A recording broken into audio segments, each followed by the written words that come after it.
Good evening, everyone. Let's get settled in here. Welcome to our SVCE Clean Energy Board of Directors meeting for November 13th. I'd like to call the meeting to order. It's about, 7:03, and we'll start with roll call, please. Yes, thank you. Chair Ibakoga?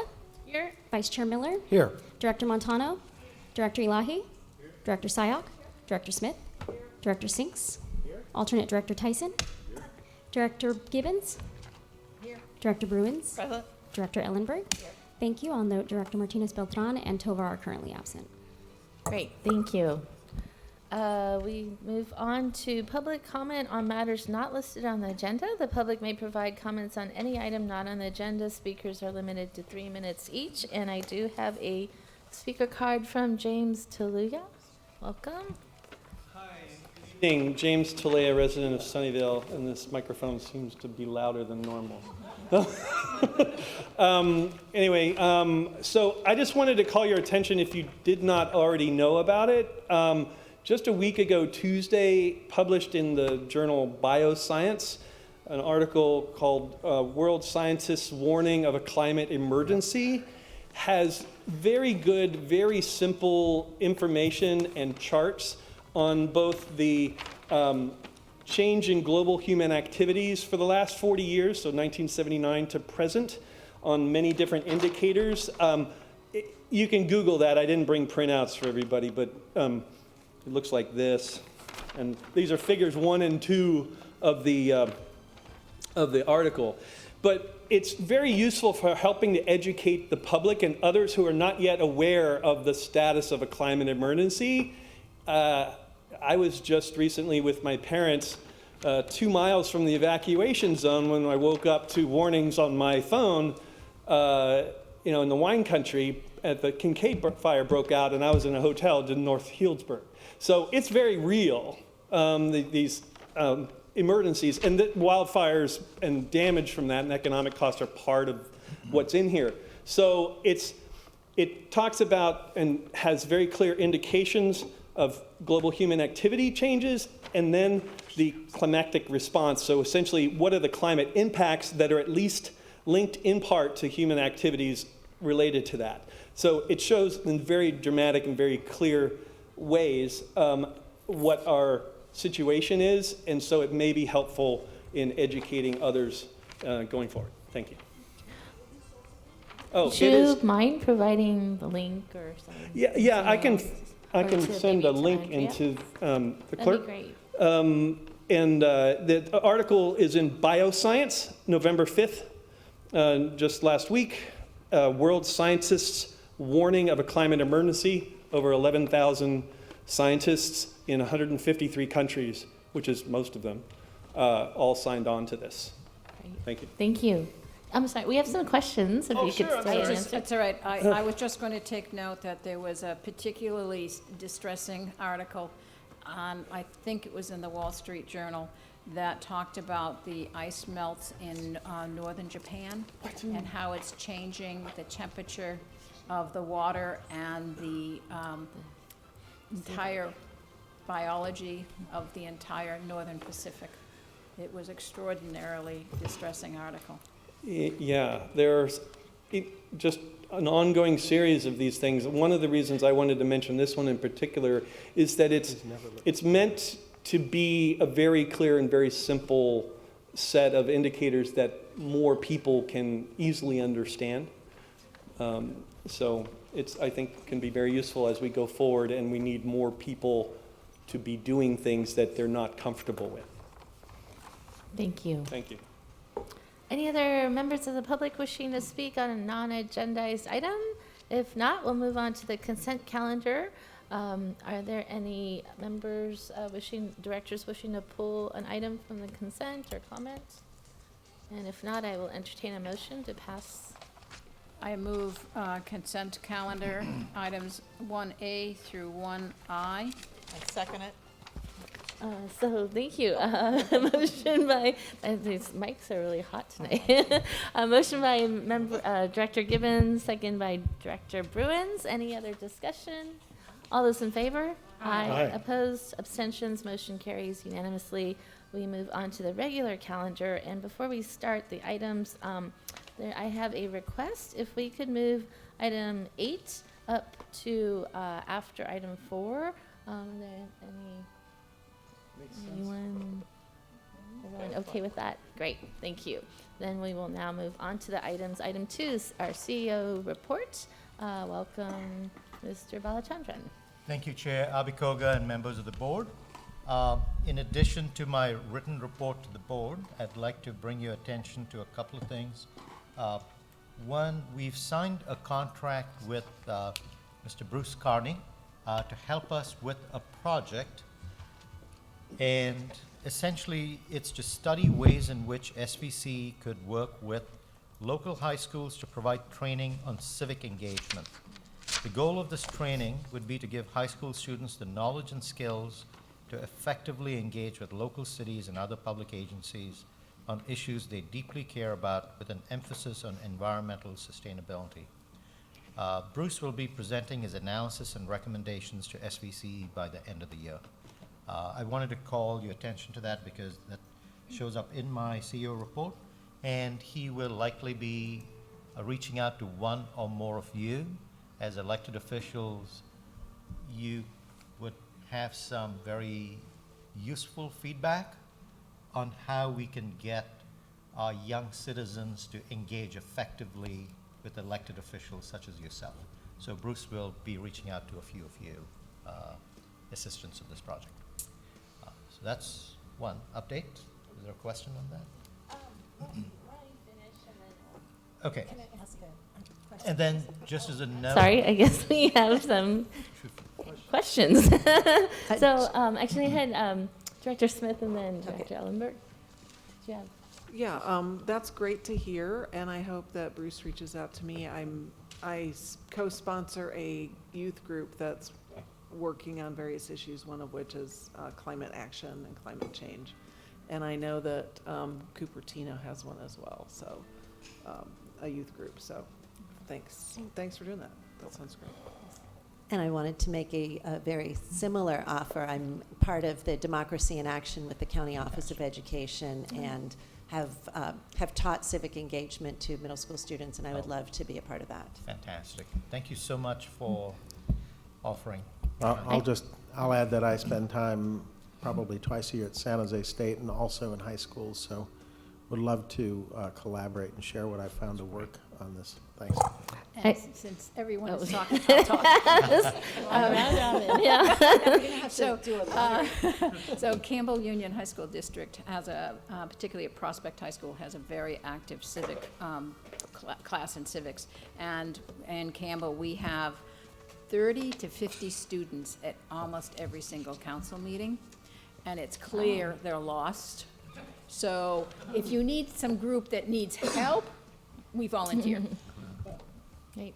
Yes, Los Altos. And I'll We'll make a just go comment. down all the cities. We haven't even agendized the REACH codes yet, and we've had at least a half a dozen Los Altos High School students coming and talking very eloquently on the subject matter. I can't imagine how many are going to show up when we actually have it on the agenda next week.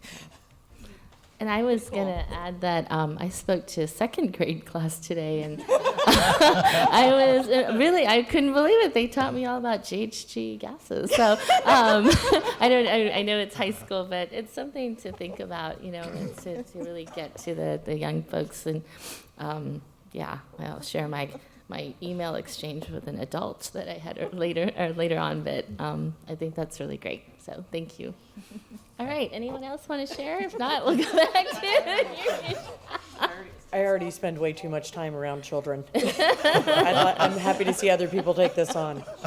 I guess we're all in favor of that decision that you made. Go ahead. I'm sorry, one more comment here. Yeah, so one more comment is that I did email an offer from an agency statewide that was offering time of use programs for elementary students to our board members. So I'm hoping that we can reach out to them and teach kids about time of use and how with renewable and solar energy, when you do things matters.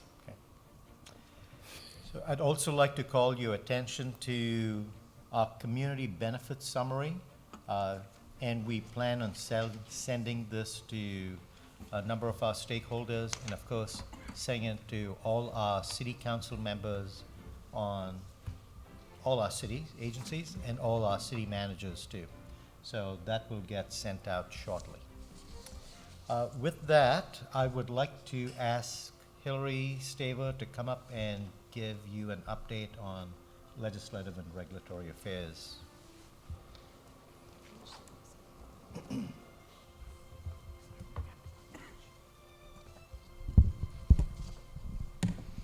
Good evening, directors. So as usual, you have your monthly update in the packet there, and tonight I wanted to highlight one thing in particular, which is in the integrated resource planning proceeding. As of Thursday, we have acquired a new procurement requirement for capacity on top of our usual requirements in the resource adequacy proceeding. And resource adequacy has come up in meetings before here. You're probably familiar at this point. That's how we ensure grid reliability in the state of California. But we had some overlap starting earlier this summer with some findings that came out of the first integrated resource planning cycle. So I'll give a very quick summary of that, just since we've finally arrived at the end point where we actually do have a new compliance requirement. So basically what has happened is, the CPUC and the California Independent System Operator, they are in charge of grid reliability, but separately in the state, we've been working on retiring once-through cooling plants for reasons of their impacts on the local environment. And so there's a large tranche of those plants that was due to be retired at the end of 2020. And in around June this year, there was sort of a collective realization at the CPUC that we were going to lose plants that were really important for state reliability and that there hadn't really been a plan for replacing those. So we've now been working on this for about the past 6 months. We had a proposed decision in September, a bunch of revisions on that, and basically what that has come to is there's now 3,300 megawatts of capacity that all load-serving entities across the state are going to collectively procure. So our share of that is 67.2 megawatts. We have to bring that on board by 2023 with some interim milestones along the way. And the CPUC is also recommending extensions of 1 to 3 years on OTC plants at 4 different locations in Southern California as an interim measure to try and give more time for the rest of the grid to not only come up with replacements from a reliability standpoint, but hopefully cleaner replacements so we can reduce our reliance on gas as a system. So in terms of how we're going to meet those, a couple things to note. So some of the projects that we're working on may actually be able to count towards this. We'll hear in early December from the CPUC what their final baseline list is that they're including that they're counting as already counted.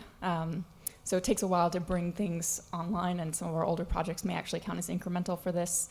We're also looking at doing some joint procurement with a couple other CCAs, as we've done before, to try and tackle some bigger projects potentially. And we need to inform the CPUC by mid-February of whether we would like to self-procure. So that is our plan for now, but that they set it up as usual, giving CCAs the opportunity to self-procure if they would like, and then there will be an on behalf of option if any CCAs choose not to. So all of which is to say you may see some contracts for additional capacity resources beyond our usual requirement coming up in the next few months here. So that's IRP. That is the tail end of the last IRP cycle. We are, of course, continuing work on the 2020 IRP. And on the legislative side, I'll keep that brief tonight because you're going to hear more about that from our legislative ad hoc committee report. Any questions or comments? Yes. So can you say more about what's new about this capacity thing? We get RA and all. Is capacity the ability to generate a certain amount at any time of day or night, or what exactly is it? Is it to make sure that there's not too much residual required, or what's behind this? The idea behind capacity is the idea behind sort of having contracts for capacity specifically is to ensure that not only do we have enough energy on an annual basis, but that in the peak hours where we have the highest simultaneous demand, we have enough power being generated on the system to serve the entire load. So it is based on time of day. It is, and Measured how granularly? well, oh man, we could talk about this the whole evening. In short, Okay. historically, there has not been a time associated with capacity. A megawatt was a megawatt, and when most of your system is gas, you don't need to associate a time because you can ramp a gas plant up anytime you need it, Yeah. 3 a.m., 2 p.m. Increasingly, as we move towards a less gas-based system, we have resources that can provide capacity in some hours and not in others. So the CPUC is actually just this, also at that same voting meeting on Thursday, opened a new proceeding looking into restructuring the RA process entirely because we may now need to start specifying times on our capacity. So this could be dispatchable capacity or something that qualifies it, either in time or in terms of ability of the ISO to turn it on and off and so forth.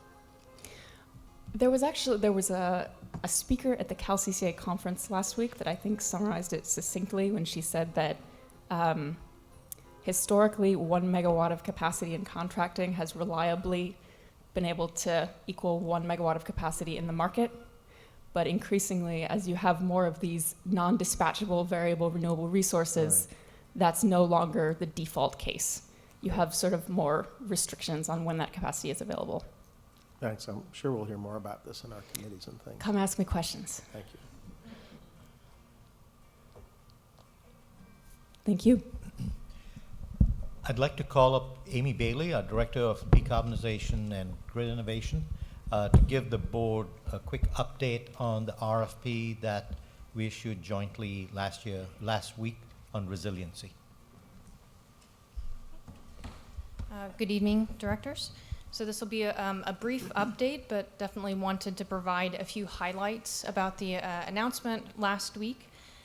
We joined forces with 2 other CCAs and a municipal utility to release this RFP to help support resilience within our community in response to the PSPS events, the Public Safety Power Shutoff events.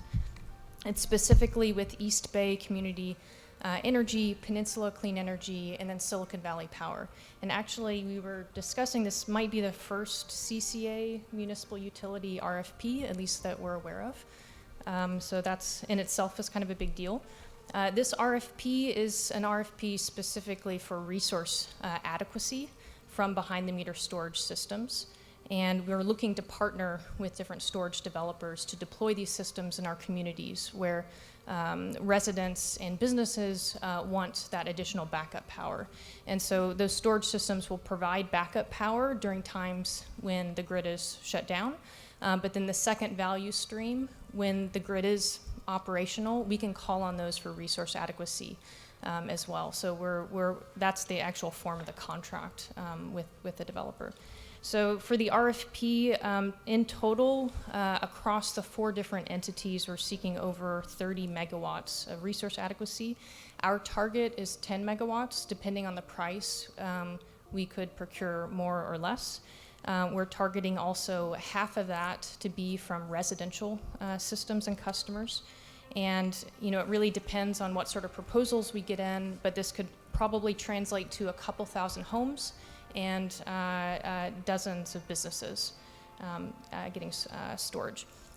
So for the timeline for that, the RFP was released recently last week. We are seeking proposals by December, right before Christmas time. We'll be evaluating those proposals and selecting finalists, entering into contract negotiations. We're hoping to bring some proposals, some contracts to you all in the spring for your review. And then the programs resulting from this RFP would then be, the details would be announced thereafter and the programs launched thereafter. So that's kind of the brief timeline. Happy to answer any questions you may have.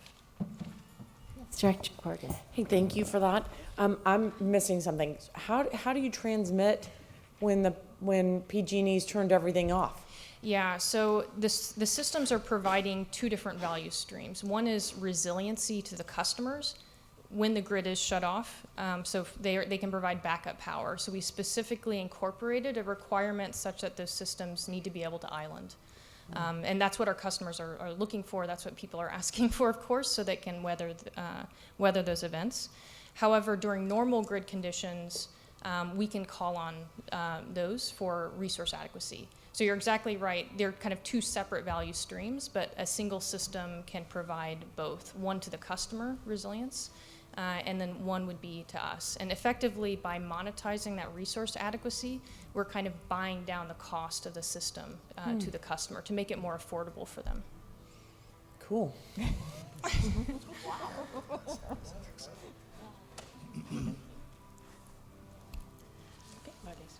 Thank you. Oh, sorry. Dr. Ellenberg. Thank you. Are we targeting, or would this process, once it starts happening, target particularly low-income families? Will that be part of the strategy? Yeah, so in the RFP, we ask specifically for suggestions on how to target low-income, disadvantaged communities, other hard-to-reach customers. And so we'll be seeking proposals from them. I mean, the folks that we'll be getting proposals from, they're the ones that are really, at customers' doors, selling these systems and have a lot of knowledge on the market. And so we're expecting a lot of insight on how they think we can best serve these customers. And in addition to that, through the proposal process, we're asking for them to propose a go-to-market plan that leverages SVCE's specific marketing assets, and hopefully as well our member agency marketing assets. And certainly those are target groups for this RFP. And so we'll be getting proposals from them, having a lot of internal discussions on how we think we can best reach these different customer groups, and all of that would be incorporated into the go-to-market plan for when the program launches. And so if anyone would like to speak further or have further questions about this, we'd love to have discussions. I mean, given the timeline, we have some lead time to kind of think through a lot of this, and would love to have discussions with you all on how we might be able to work together. Great. As the process moves forward and we know who the vendors that we're going to be working with, I would be interested in seeing how the county can be helpful or useful to this effort. Thank you. Thank you, Amy. That's the end of my report. Any questions for our CEO? I'll open this up then to the public. Any members of the public? Yes, please come on up. You can fill out the card after. Well, it's very exciting to hear the enthusiasm you all have for involving youth in civic affairs. And I am aware of the YAPA, is that the right acronym that you participated in last weekend in Campbell? Yeah, YAPA is the Cupertino one. YPPI is the Sunnyvale one. Oh my goodness, that was not on my So radar it's screen. The Youth Public. Yeah, Youth Public Policy Institute is the other one. Okay. So basically the idea is, to build on the enthusiasm we've seen through the youth climate strikes and other action to help direct all that passion toward the processes that actually move public policy. And this project will be moving forward at internet speed. And so I will assume that unless you opt out, you would like to be informed of how it's going forward. And actually, I intend to get a first draft straw man proposal out on Friday. So your weekend can be spent correcting my work. Thank you all very much. Thank you. Yes, I'm sorry, Director Smith. Did you have a question for Mr. Carney? I did kind of. So what kinds of things are you proposing? Can you give us a little preview? Or? Sure, very brief preview. Rather than being offered at a particular high school, it would be offered city by city. So for example, in Sunnyvale are 5 or 6 different high schools, both public, private, continuation, same in Mountain View. Some small cities that don't have a high school within the city boundaries, but send their students to from Monte Sereno to Los Gatos would probably be merged. The idea is that there would be a two-person teaching team, one of either a current or retired high school teacher of government or civic affairs, and a current or retired elected official. And so between the two of them, they would have the class management skills and the content knowledge to follow a curriculum that would be developed and instruct the students. There would also be a substantial online portion. The idea is that the training would be sort of like karate, where you have a white belt and then another belt and then a black belt, so that students could go as far as they wanted. So if you just wanted a taste, you could stop after a taste. If you wanted to go farther and farther, you could do that. There are several programs that look somewhat like the program that I'm envisioning, but none that exactly overlap it, and none that seem to be intended to scale to hundreds of students per year. So I'm going to give you a recommendation. What comes to my mind when you talk about the leveling is a platform called LRNG, which is intended, it's learning without the vowels, and it gamifies learning and also focuses on getting students paired up with adults and out in the community, and they earn badges and experience points, and it's sort of a way to get kids connected with careers. And so it's available for the groups that sign up to it. It's available nationwide. So if we developed a curriculum here, or you adapted some of the learning online modules for this sort of thing, it could be available nationwide. Okay, So and it would be just Google. LRNG, yeah, you can search on it. And I think various libraries around have it, various nonprofits have it, and it's intended to help more disadvantaged students overcome kind of the gaps for extracurricular activities. So it's really targeted at lower income or at-risk students. So, and it certainly doesn't exclude other people. So NOVA has used it. So the Workforce Board has used it for their youth program. And I know Sunnyvale Library was looking at doing it for students around Sunnyvale. But it's a very, very engaging way to get curriculum to students, which may be an interesting way to go. The memberships aren't that much, so SVCE could, or CCA, or some group that's related, could actually get a license for not a whole lot of money and develop curriculum, and then it's something to look at in your proposal. So before you finalize it, maybe take a look. Thank you for the lead. Sure. And then Director Sinks. Since we have you at the microphone, and this is all there is in the CEO report, I think there must be some exciting news that's come out of some of our cities about reach codes adopted. I read a little something about Mountain View this week. You're spoiling the ending. Would it be appropriate to You're report? spoiling the ending. Ending of what? Is it on the agenda? Yes. It's at the very end. Oh, fine. You're jumping ahead. We're going to do our little round. Okay. At the end. Okay, fine. At the end. Okay, when we do our reports. Fine. I stand down. Don't you? All right. Anything else for Mr. Carney? No? Right. Thank you. Thank you. I look forward to your proposal. that'll keep And we have everybody here Mr. Talea. Hi, James Tilley again, resident of Sunnyvale.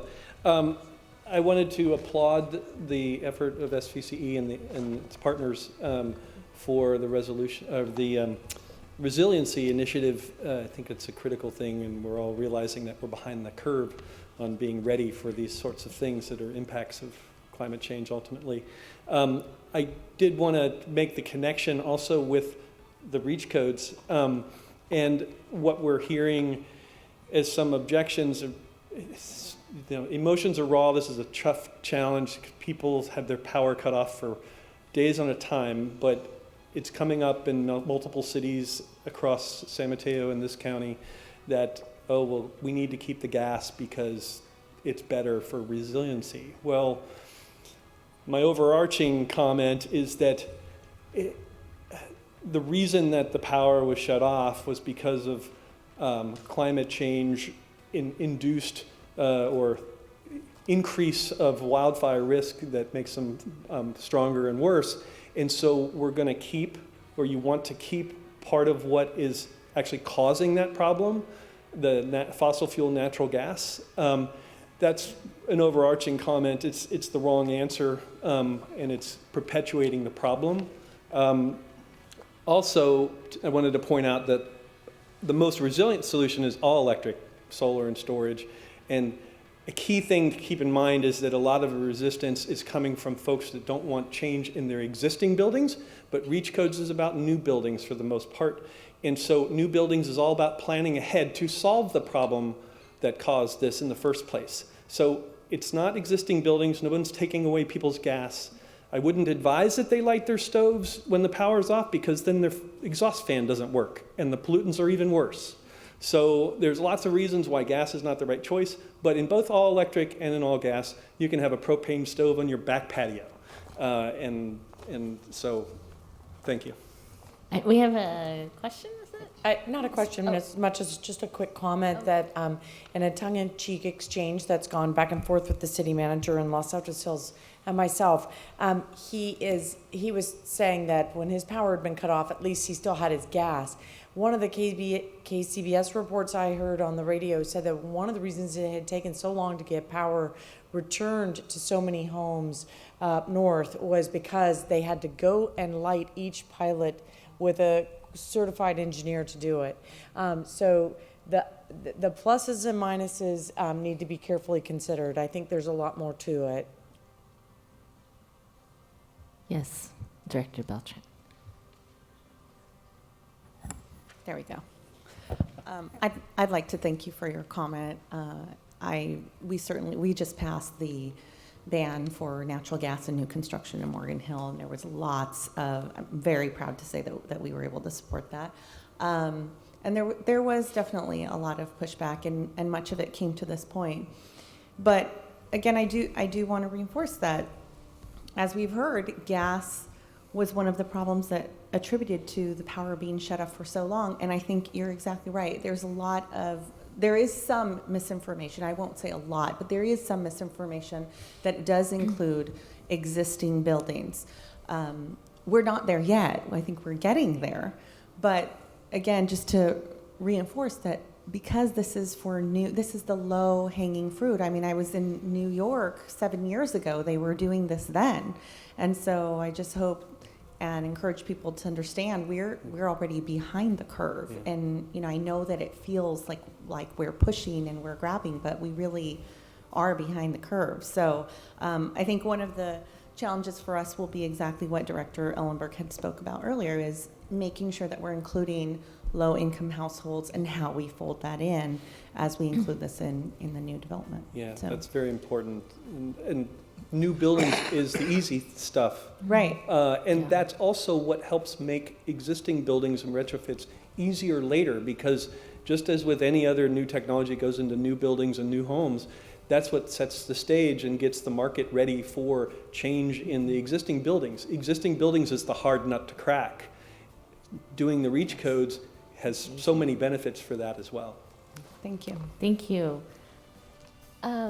Is this a comment? If we're actually finishing up, or did you have a comment on the CEO's report? Or okay, I kind of lost track of where we were on the agenda. So we were at the CEO report. That concludes it. So we will move on to item, and we can have comments later. I know there's a lot of lots of folks who want to speak on share, so we'll do that at the end. So item 3 is the information related to the 2020 SVCE board elections, and we have Andrea Pisano, our board clerk. Yes, thank you, Chair. Good evening, directors of the board. Andrea Pisano, board clerk. This item is regarding our 2020 SVCE board election process and timing, which is similar to last year. In our operating rules and regulations, it states that our chair, vice chair, and executive committee shall be appointed at our annual meeting in January, which in 2020 that will be January 8th. And all remaining committees will be appointed at our February meeting, which is February 12th, 2020. So for those who are interested in serving as our chair or vice chair for 2020, if you could please submit a letter of interest to me by December 19th. That will allow us time to include those in our packet for January's meeting. Similarly, if you're interested in our executive committee, and just a reminder that that is a committee that is made up of 5 of our directors who discuss policy and make decisions on that, or not make decisions, but make suggestions to the board. If you're interested in serving or continuing to serve on that body, if you could please also let me know by December 19th. That way I can include in the staff report who is interested, and we can make a vote on that on January 8th. Our remaining committees will be assigned in February, so shortly after the January board meeting, I'll be sending out a matrix. A draft of that matrix is included in your packets this evening as attachment 2. This matrix includes a list of our committees, a description of them, membership, as well as the frequency of these committees. And if you could please return those to me January 31st for inclusion in our February board meeting packet, that would be helpful. So in summary, if you're interested in chair, vice chair, or executive committee, please let me know by December 19th. And additional committees following the distribution of the matrix in mid-January by January 31st. That would be great. This is not the last time you'll hear this information. We'll have another verbal reminder next month, and I'll be sending out an email as well with these deadlines and requests. So with that, if you have any questions about timing or process, I would be happy to answer them. Thank you. Any questions from directors on our elections? No. Yes. Yeah, this is the same process that we did last year, so Yes. it seemed to work okay, and Yes. we're continuing it. Yes, so we'll take letters of interest, and then at the January board meeting, have an election out of the, and we still can, I believe, take nominations from the floor. Yes, correct. Nominations from the Correct. floor as well. Yes. So, and the other item I wanted to bring up for probably for further discussion is that some of our current board members will be departing in the next year or 2. And so we've been talking about, and we've talked about this with the CEO as a goal of how do we plan, succession plan, how do each of us think about who will be succeeding us down the road. And one idea or suggestion that's come up is maybe we look at whether we can have our board positions here be longer terms than 1 year. And if, let's say if it's a 2-year term, and, VTA does that, other agencies do that, so that might be something that we may want to look at as SVCE board as well. So I'll just put that out. Any other questions? I'm going to open it up to the public. Any members of the public wishing to speak on this item? No? And we'll bring it back, and there's no vote on this item, so we will move on to, thank you, Andrea. We go on to item 4, the utility restructuring in Northern California. We're back to our CEO. Sorry. Are you ready for the Yes, I am. utility? Yes, sir. We're talking about succession planning. Too fast. No, you're our second, and you're not going anywhere. Board members, not staff. So, item 4, I don't have a presentation, but all of you are aware of news articles recently related to the future of PG&E. We've had Governor Newsom speak about maybe having a plan B, which would involve a state takeover of PG&E if they don't emerge from bankruptcy effectively. We have Mayor Liccardo having got a joint letter signed by many mayors across Northern California talking about a co-op model. Several of you, actually 7 board members and 3 alternates, have supported that letter, and there will be an additional letter in the next few weeks, which brings many more city council members around Northern California who are interested in this idea to have their voices heard. Earlier today, Senator Wiener talked about legislation that he plans to introduce that would make PG&E a publicly owned utility. So when I think about this idea, try not to get hung up with the name of a co-op and what's a co-op, but think more about the principles that we, in representing the customers, would like to see in a PG&E that emerges from bankruptcy. We all know that PG&E is going to have to spend billions of dollars in hardening the system to prevent these wildfire damages from happening. So their cost of capital is very high. A public agency would basically have a very low cost of capital. So that would be one of the principles we look for in any kind of model, which we want low cost of capital. The next is the profit motive. Every dollar that is spent by a private utility like PG&E, there is profit baked into that. Whereas as a public agency, if a public agency runs a system, there is no profit. Everything gets reinvested back into the system. More transparency. We all know as public agencies, we run our meetings in public. Essentially, there would be more transparency around governance and operations. Having the voice of the customer heard more in PG&E's strategic planning and operations. And also making sure that worker rights are preserved moving forward. So those are the general principles we would want to support, and I think the co-op idea as being proposed would support many of these principles. I am talking to some other CCAs, including San Jose and East Bay and some other CCAs, looking to hire Mr. Dan Richard, who used to work for PG&E at one time, and he was in the BART Board of Directors and then the chair of High-Speed Rail. So he has a small group of people who has come up with this idea and is moving it forward. And I'm in the process of working with other CCAs to contract with him at an amount below the authority that you've delegated to me. What I'd like to do today is open it up for discussion, answer any questions that you may have, and also get a general sense of direction and support over moving this idea forward. We are quite late in the game to bring such a big idea forward, but things have changed recently. I think when the PSPS events were initiated, that changed the entire landscape of our business. Just the rhetoric from Governor Newsom from 30 days ago to today is quite different. People are more open to this idea, and we may never have an opportunity like this, maybe until the next bankruptcy. So I'd like to hear your comments. I'd like to answer the questions that I can. Remember that this is just in the idea phase right now. We'd like to get this idea heard at the highest levels of our state government, at the governor's office, and at the CPUC.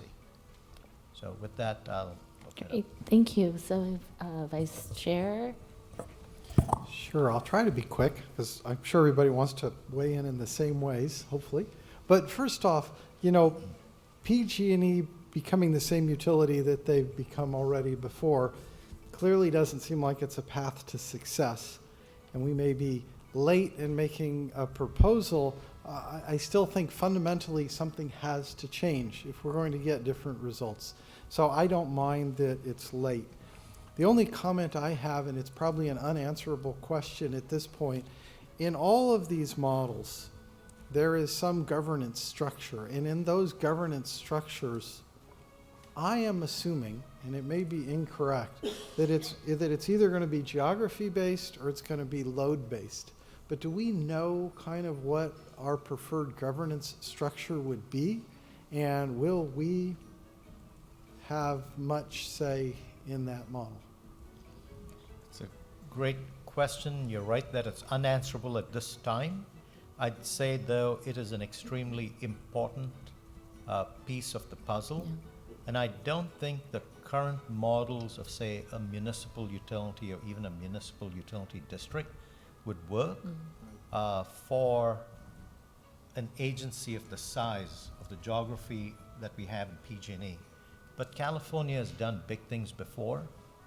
We created the California Independent System Operator, which has a 5-member board of governors, which the governor of the state has a say in actually nominating these folks to the board. And you have, I think, close to about 24 different stakeholder groups that have input in who gets to be on that board. So I think this idea would balance out in things like workers having a voice, customers having a voice, but at the same time having the technical expertise associated with safety, wildfires, capital investment for grid modernization. And I would think we really want to run it very efficiently, which would mean there would be delegation of powers, et cetera. So we try to keep politics to a minimum in running an organization as large and complex as PG&E. Director Ellenberg, and then I have Director Smith. Thank you. I was glad to sign the letter and certainly support the idea of public ownership. Just to clarify, though, the proposal or the initiative of Governor Newsom, that by Sam Liccardo and other mayors and by the CCAs, are these competing ideas or are they variations on a theme? I don't want to see us get so bogged down in fighting each other that the existing giant wins by default. Yeah, right now they seem to be almost done a little independently. They're not competing against each other. Senator Wiener, in today's announcement, he actually said his idea is not meant to compete with the other ideas being put forth. So I think there's almost like a wellspring of response. People know they have to do something. And the default of having 2 hedge funds fight over PG&E and 1 hedge fund coming out victorious, what happens to the rest of us? So I think that's what the reaction to that and the shutoffs. So I think these ideas are just coming up, and there is a common theme to it, which is public power, some form of public power. So at this point, these ideas are not competing. I would say that the idea of municipalization, which is being put forth by the city of San Francisco, is a different model than the 3 that have been talked about, which is co-op, Senator Wiener's idea, or even Governor Newsom's thought he brought up. He's talked about a public benefit corporation, run similarly to the California Independent System Operator. So all those are basically all of PG&E would get to be transformed to public power, whereas municipalization would be just a city. So that's maybe a little bit of a competing idea at this point in time. You mentioned wanting to keep politics out of this as much as possible. It sounds like that's already the overlay to all of this, but I look forward to seeing that some of these ideas hopefully coalesce and be able to present something that voters or stakeholders or however the decision is made can get behind. Thank you for this work. I have Director Smith, then Director Gibbons, Director Beltran, Director Sayoc. So Director Smith. Yeah, I'll just speak to the letter that Mayor Liccardo put forward. I think that in general, I am supportive of proceeding with this path and would look to our histories of various municipalities have successfully run municipal agencies. And so I do think there's some argument to be made for this being in the public interest to do it on a larger scale. And evidently my mayor agreed, because our mayor of Sunnyvale, Larry Klein, is one of the signatories on this letter. And it's also, in looking at the signatories, they come from not only the Bay Area, but also Inland Empire, Northern California, and Southern California. So it's got broad support throughout the state, and I do feel that it's worth at least considering as due diligence, given the state we're in. So. Thank you. Director Gibbons? I just support the comments that are being made. Thank you. Director Beltran? Thank you. I see this as definitely an intersection for an opportunity, similar to where CCAs were born. I think it's certainly a hard point, but as you said, I don't know when this opportunity would come again. I do, and so I really do support this effort, and I think it's important not to get caught into the details this early, that we should really allow the process to happen and the interchange of ideas to happen and see where we can go from there.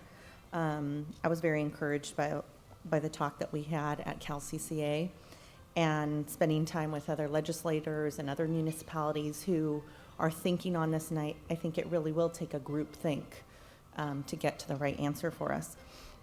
But one thing I also have in my mind is talking about and looking at, we're talking about the energy side, and while I realize that the infrastructure would stay with PG&E, I have to admit that's a little bit worrisome for me, because then while we're able to secure the energy, we still are completely reliant on that infrastructure system.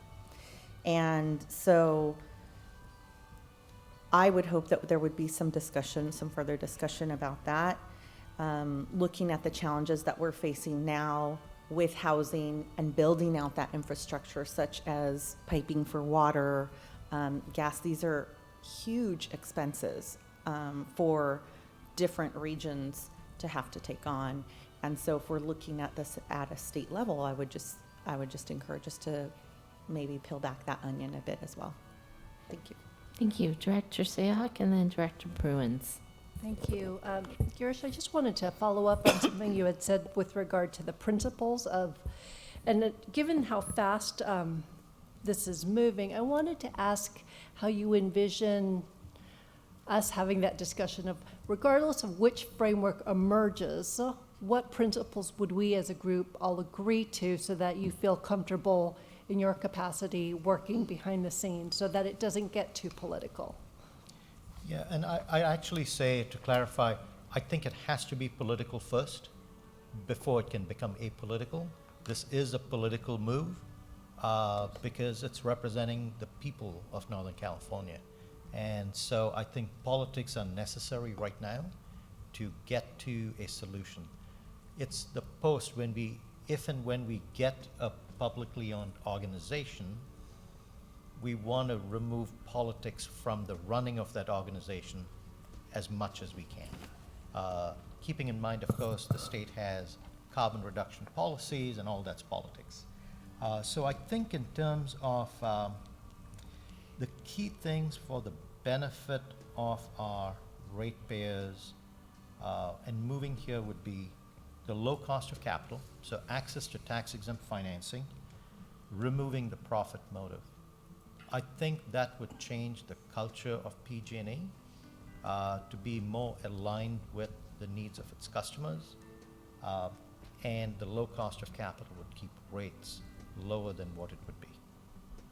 I think the other ones, including transparency, customer voice, worker rights, I'd say all these are kind of co-equal, but the first two,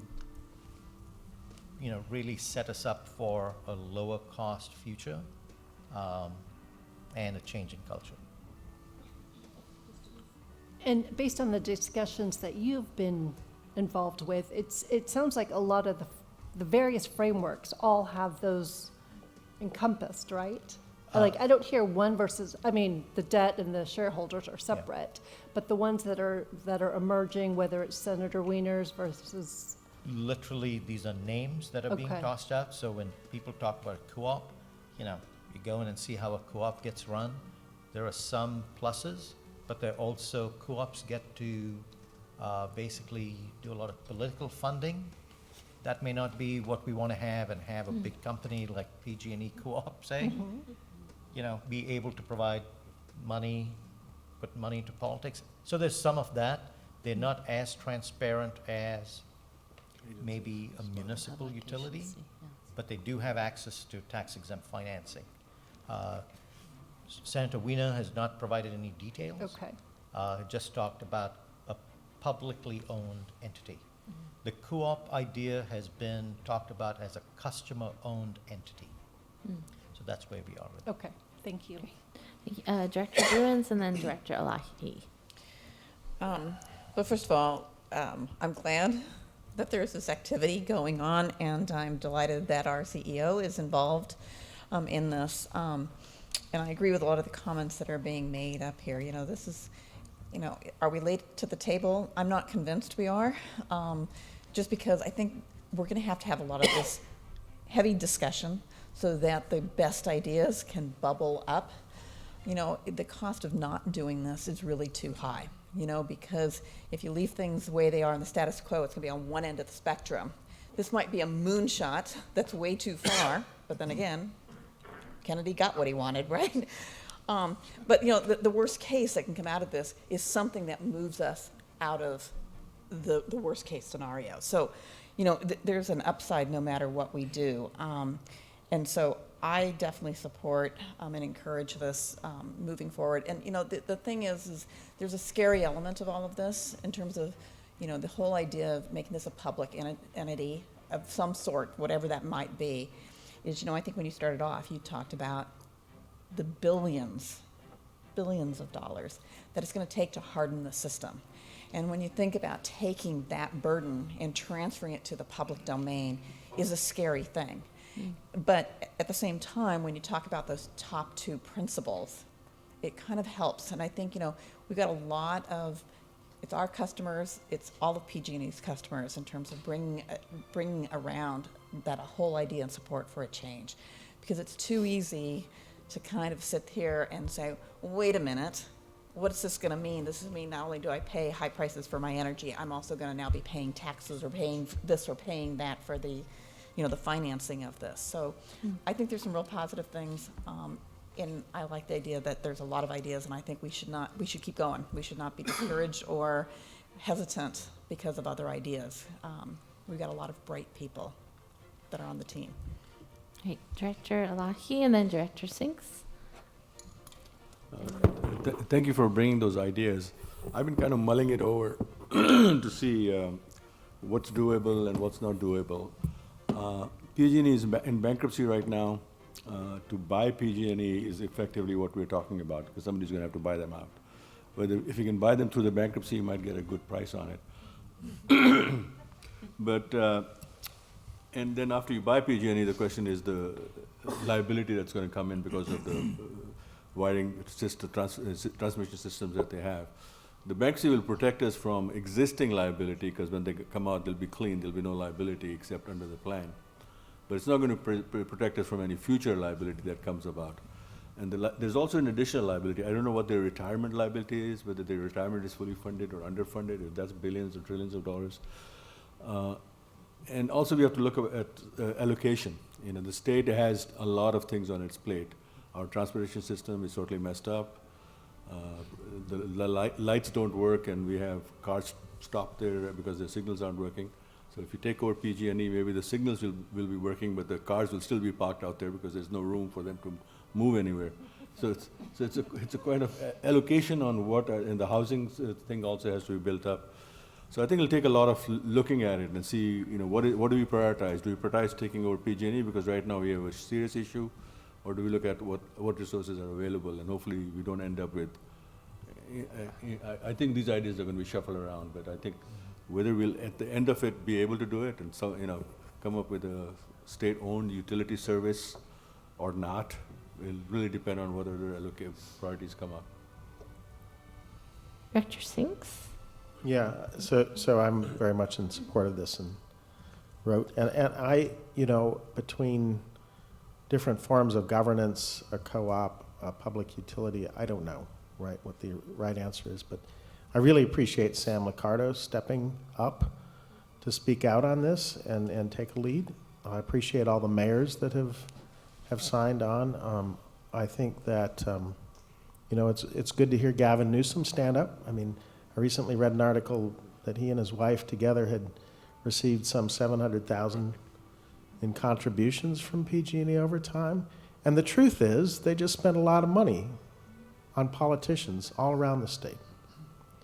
That's a cost. All those television ads, why does a monopoly need to run television ads? One way or the other, they can say it comes out of profits, but the truth is, right, we are paying.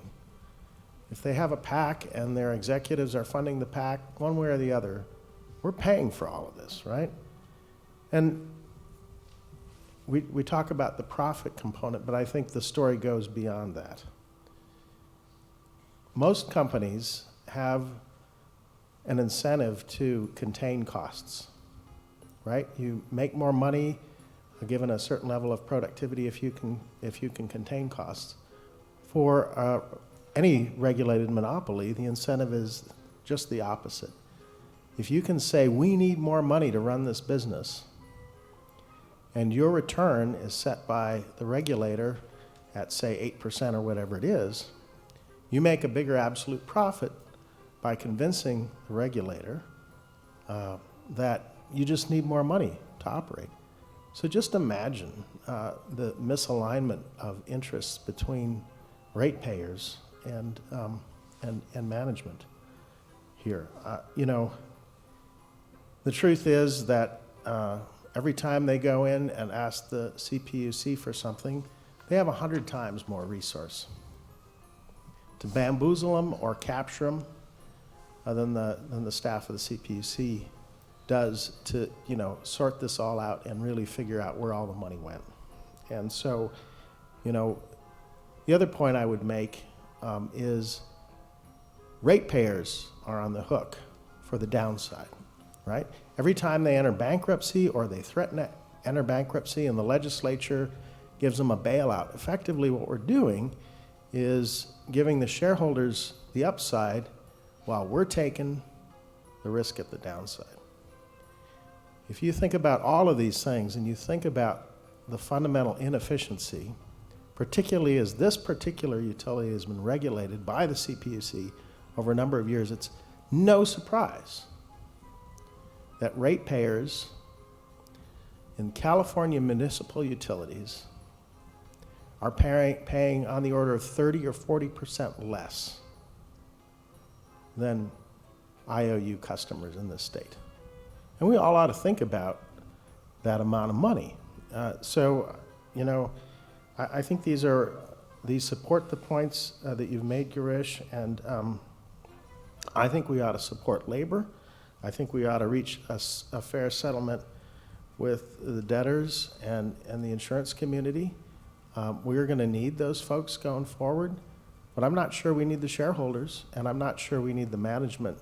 That seems, it doesn't matter who the management team is, but it's just a misalignment of interests. I'm hoping that the legislature and the judge evaluating this case will really be open-minded and entertain a different model. Because every time we bail them out and let them restart, why would we expect a different outcome? So I'm very appreciative of the leadership across the board on this and look forward to having a seat at the table. Great, thank you. Any other questions, comments from board members? If not, I will open this up to the public. I have Mr. Talea. Hi, I don't always talk at every agenda item, but just for context, I worked at PG&E for 8 years in energy efficiency, customer programs, and I did programs and regulatory affairs related to that.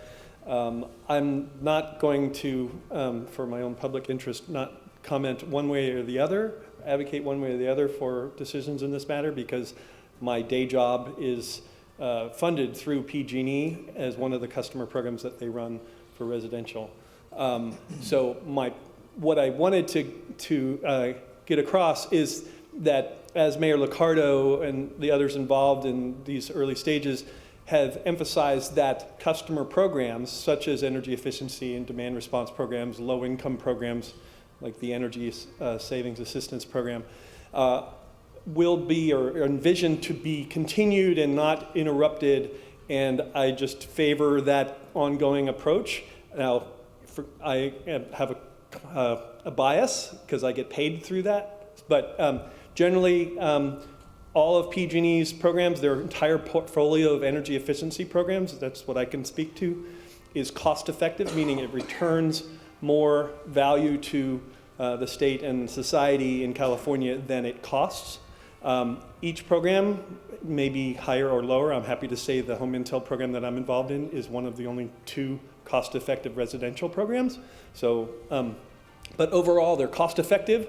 So just keep in mind customer programs that are paid for through public purpose program fees on everybody's bill should be continued. Transition plans, they're already at least 20% run by third-party companies, and the CPUC a few years ago told PG&E and the other utilities to make them run over 60% of programs run by third parties, like the way we run a program for PG&E.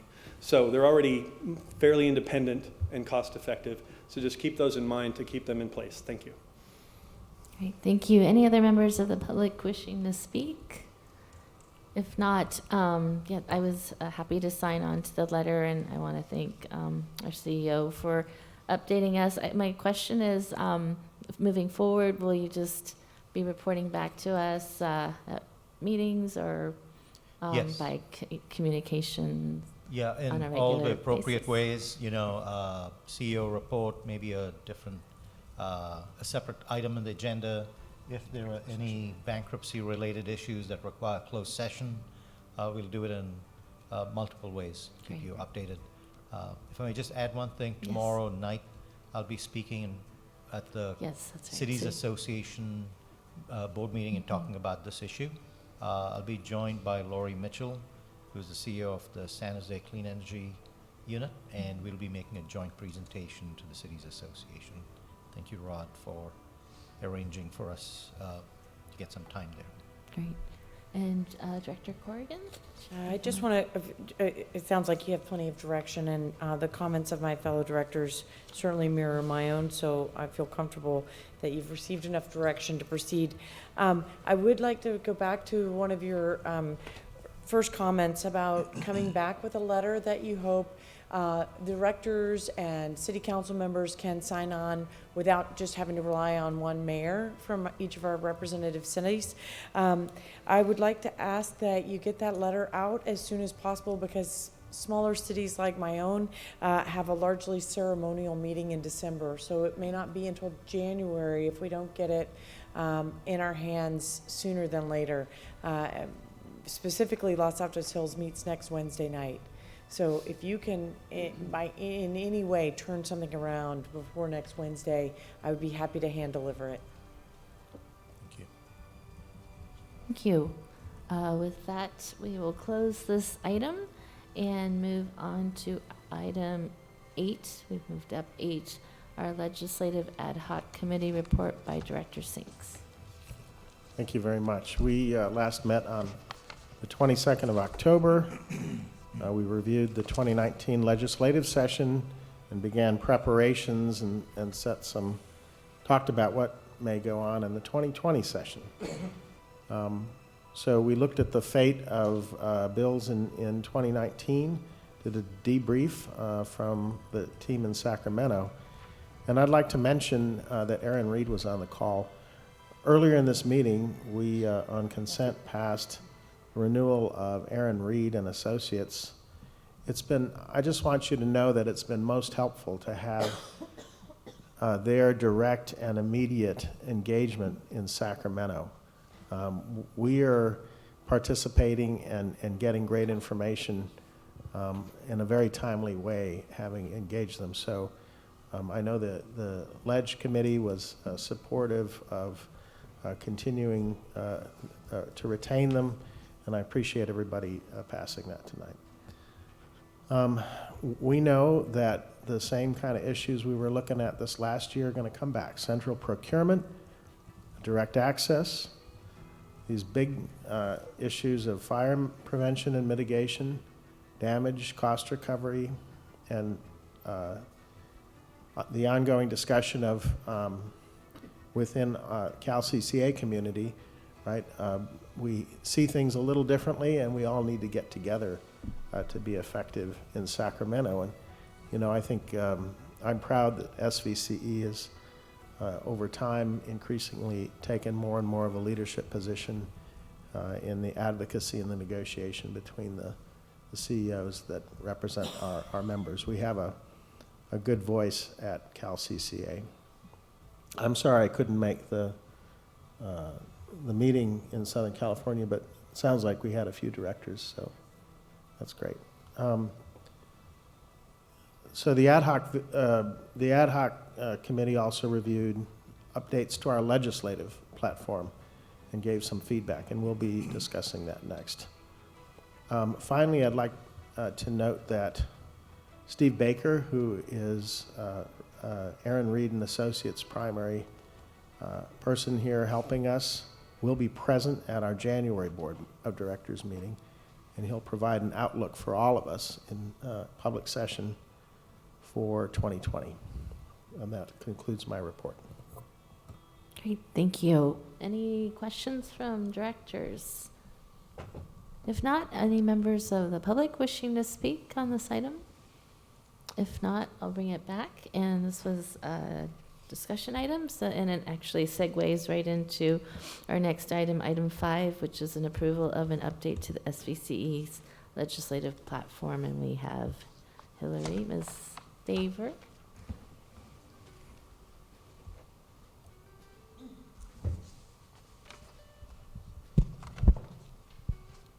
Thank you.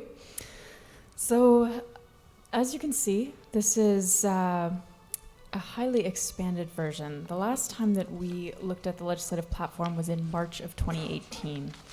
And this review is something that we'd like to do annually going forward, but specifically for this round, we felt it was important to expand it because the goal of the legislative platform is to provide a set of issues that the board can get behind so that we as staff have the ability to make decisions on bills, on amendments to bills in real time during the legislative session so that we can participate effectively without having the board vote on every single position.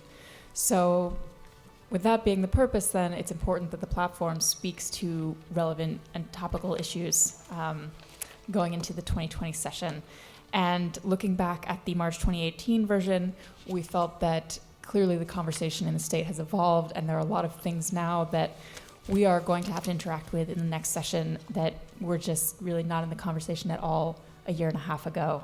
So you'll see very little has been taken out, but a lot has been added in, especially in the second section regarding sort of the broader regulatory framework, because as we just discussed at length, we do want to be leading, not only engaging, but leading on some of these bigger picture issues during what is emerging as a pretty pivotal time for the energy landscape. So you can see, I think you have both the March and the proposed updated version. Does anybody have questions or comments on that? Or maybe I should let you prompt that. Any questions for Hillary on this?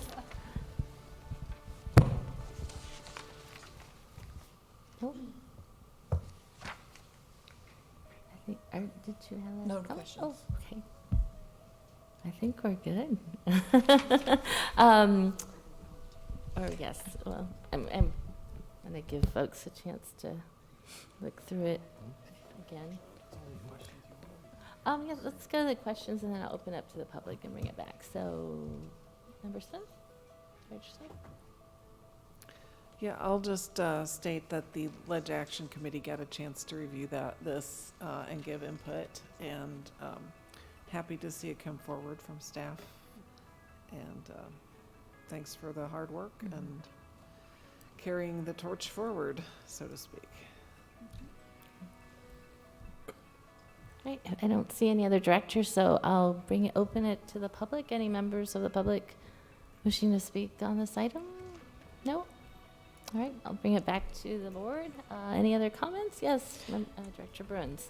Yeah, I just wanted to say thank you. I mean, I really do commend the work, Hillary. I know it's predominantly your hand at this, but the entire staff.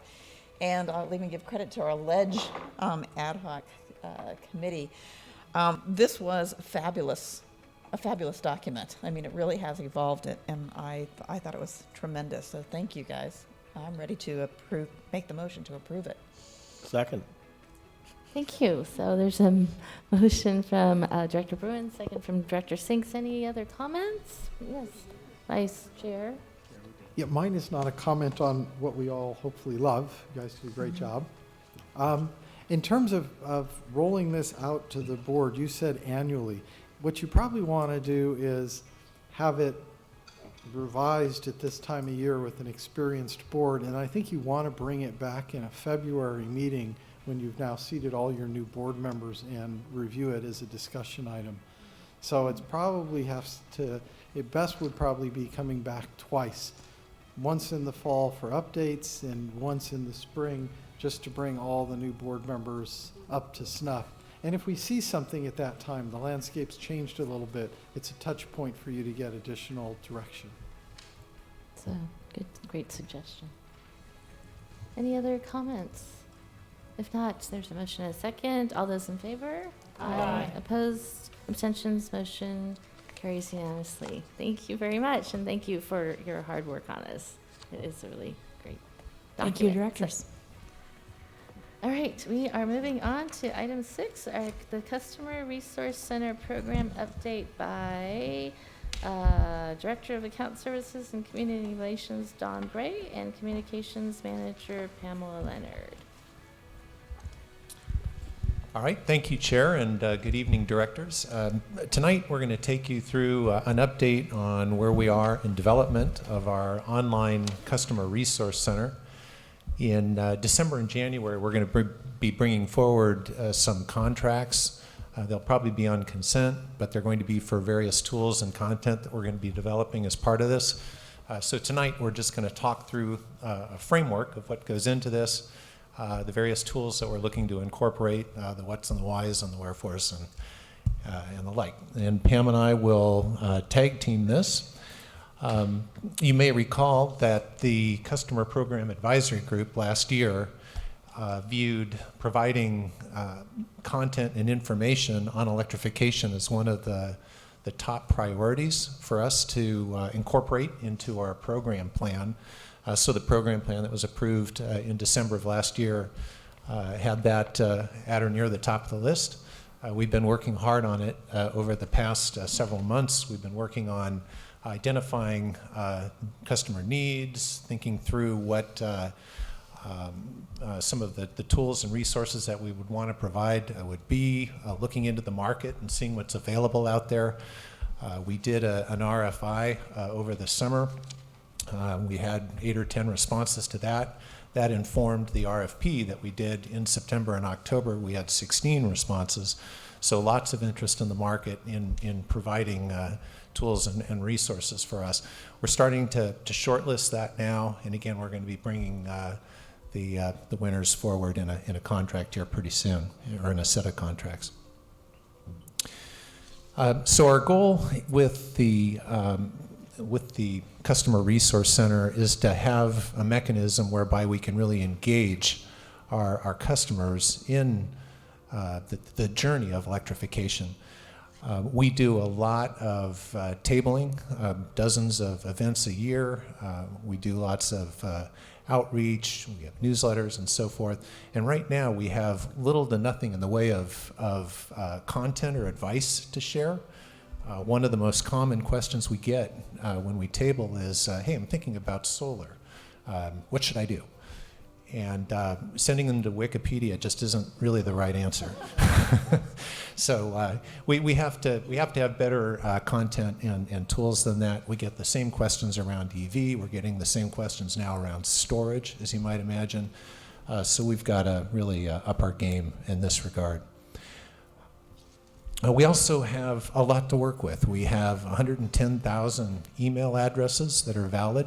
So in addition to using this resource to take questions, we can be providing this content out into the community in an outbound way through this email channel, and obviously reaching 250,000 customers is something that we're going to have to use electronic tools to do, because I think that's about 10,000 people per staff member to address. So that's going to be tough without this. So in terms of what we envision the Customer Resource Center to do, we want to address some specific focus areas: energy use and emissions, appliances, think induction stoves, think heat pump water heaters, electric heat pump space conditioners and the like, solar plus storage, EV, electric vehicle charging infrastructure. So those are the areas we intend to focus our content and tools in. And then we have to think about where customers are in their journey. Some really don't know a whole lot about this other than that they care, and they're really looking to be inspired. And then others are inspired, but they want to be educated on what particular products might be best for them. Once they've determined that, they want to buy these things and they want to get them installed. So how do we engage as customers with the market in that respect? Right. So where we've been to date has been focused on the operational aspects of being a community choice energy agency and explaining how it works, focusing on the rates. And so we now have an opportunity with this Customer Resource Center to engage all of our customers in the areas that they're interested in. And so for over the course of several months last fall, we worked on customer surveys and developed this distribution of, broadly speaking, this is of course a generalization, and there's overlap in some of these, but this is how we've really broken down the way that our customers' attitudes are around energy and climate change. And so, here we go. So starting out with this 10% block, we've also given you about an approximate number of what this represents. So this represents about 25,000 residential customers. And this is looking just at residential right now. So you can see here a common question that someone who's already very informed about energy use, these are the folks that really look at their bills every month, the kind of question we might hear from them. Next, we have the sustainably rooted. These are folks that are homeowners. They've been here for a while. They really care about the environment and really are interested in seeing what it is that they can do. And then we have our busy suburbans. I mean, this is a larger number here, and there's a lot going on. There's a lot of news. It's hard to break through the clutter. A million things going on. So got to make it really easy and efficient, and especially here in Silicon Valley of all places. Online access and usability are very key for this audience. The greens on the go. This is really looking at typically a younger demographic. Renters tend to be more on the move, moving jobs. We have a large population of renters that do move in and out of our territory, and they care and want to do something, but it is more difficult as a renter because you don't necessarily make those decisions for where you live. And then making ends meet. These are looking at customers that are going to identify more as low income, harder to reach, underserved, also more renters or older, and have a lot of upgrade opportunities in their homes, but maybe don't know where to start, and maybe more price sensitive due to fixed income, things like that. And then there's going to be the percentage of customers who have opted out or are discovering us still and not too happy. So we do want to look at this Customer Resource Center as a tool that can serve all of these customer segments. And looking at a couple of journeys here for just as an example for some of these. So again, the energy wonk, they're more engaged. They know a lot about solar already. They already have their EV, early adopter, especially in light of recent events. They're thinking about energy storage and battery storage. So maybe they just really are thinking about it in that terms, but haven't thought about the resilience aspect, or maybe how they could leverage time of use rates if they have battery storage. And so that's where we can give more educational content once we've captured them at that inspiration level. And then also enable action.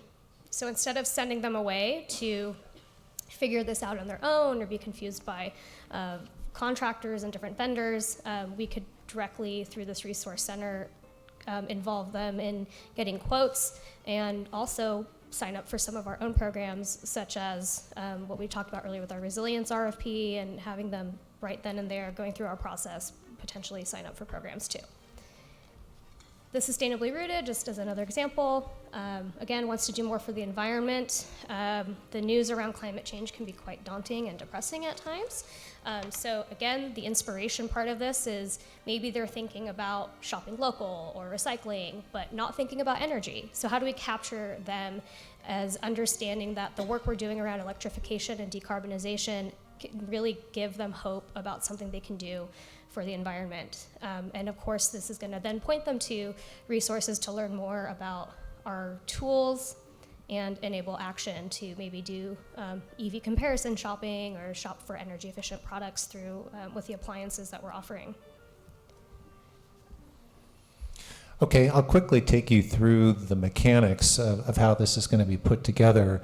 At the top level, we're going to make some changes to our website in terms of messaging and navigation. When you come to our website, it's going to be a lot more about electrification and the resources that SVCE can provide versus the traditional CCA messages around, hey, sign up for green power and cheaper and cleaner.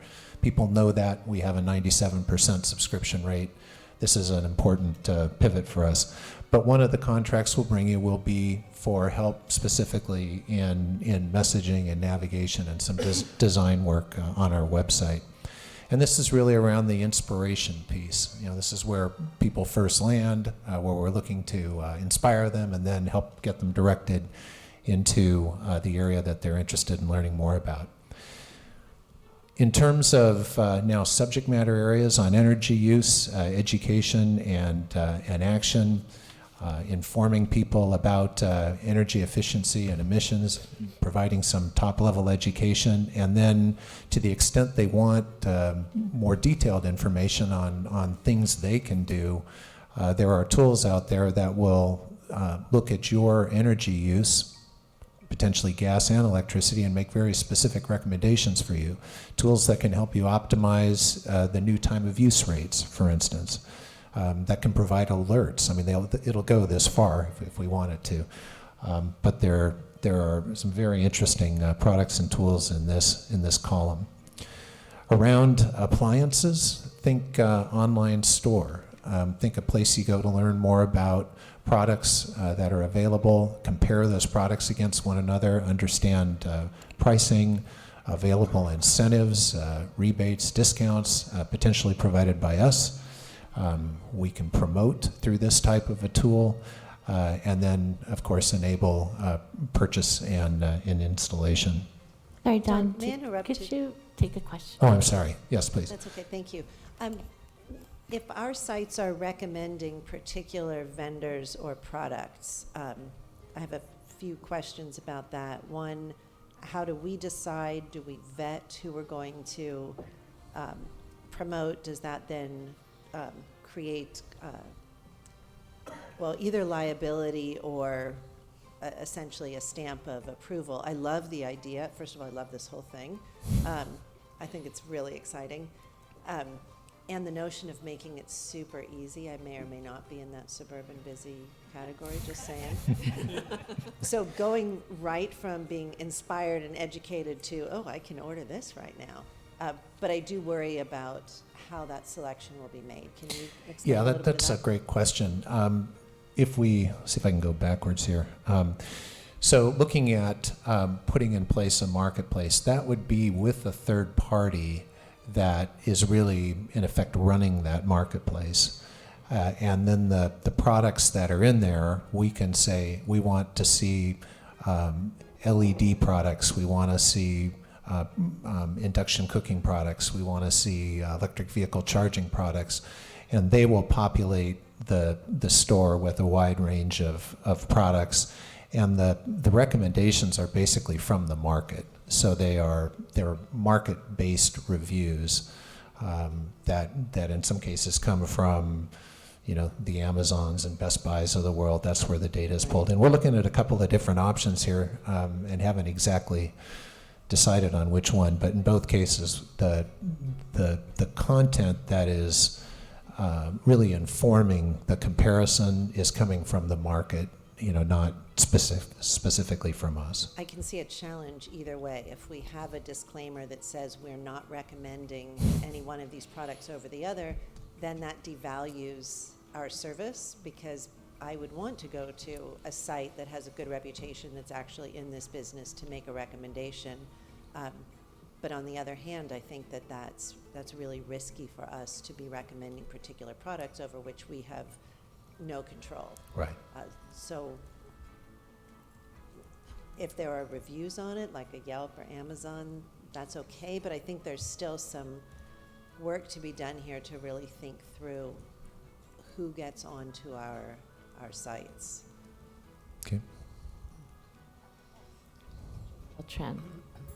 I really appreciate that point that Director Ellenberg is bringing up, because it also is making me think about how do we determine which companies there are. I guess the question of equity of multiple players, and is there some type of a process or RFP that we go through even within certain products to decide who it is that we would be putting forward on the website? So again, we're looking at a couple of different tools in this space right now. The available product suites are really broad, is all I can say, and in some cases about as broad as an Amazon or a Best Buy might be. So there are lots of products to choose from. In another case, the product set is a little more, there's still a lot of products out there, but the product categories are far fewer. So there will be lots of choices, and again, the content on how products compare it's third-party content. The purchasing is actually done through a third party. So when you put your credit card in, you're buying from this third-party supplier. It's not coming directly from us and, say, a warehouse that we own. Are there, so I guess, for example, if I'm on the SVCE website and I'm interested in putting solar panels, and I click on solar panels and I scroll through and I learn lots of information about what my steps might be to do that, does it end at describing what solar panels, what options you might have, how you might finance that, or are there names, specific names that are given of companies and vendors?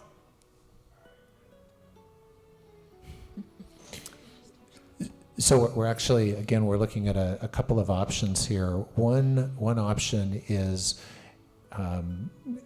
provides you with a high-level assessment of how good of a fit solar is for your home, and gives you some kind of rough economics. And then if you're interested in actually having a design done and getting 3 quotes from the market, you provide information to this vendor, who then effectively guides you through that process and gets quotes from vendors and presents those back to you. And then, of course, you can elect to take one of those if you want. Couple of different flavors of that with vendors that we're seeing, but that's the basic process. So the idea is to try to help a customer understand the ins and outs of solar. Both the vendors that we're looking at have a lot in the way of informational videos and that sort of thing about different aspects of solar, so you can educate yourself. And then if you want to get a specific set of proposals, you can do that.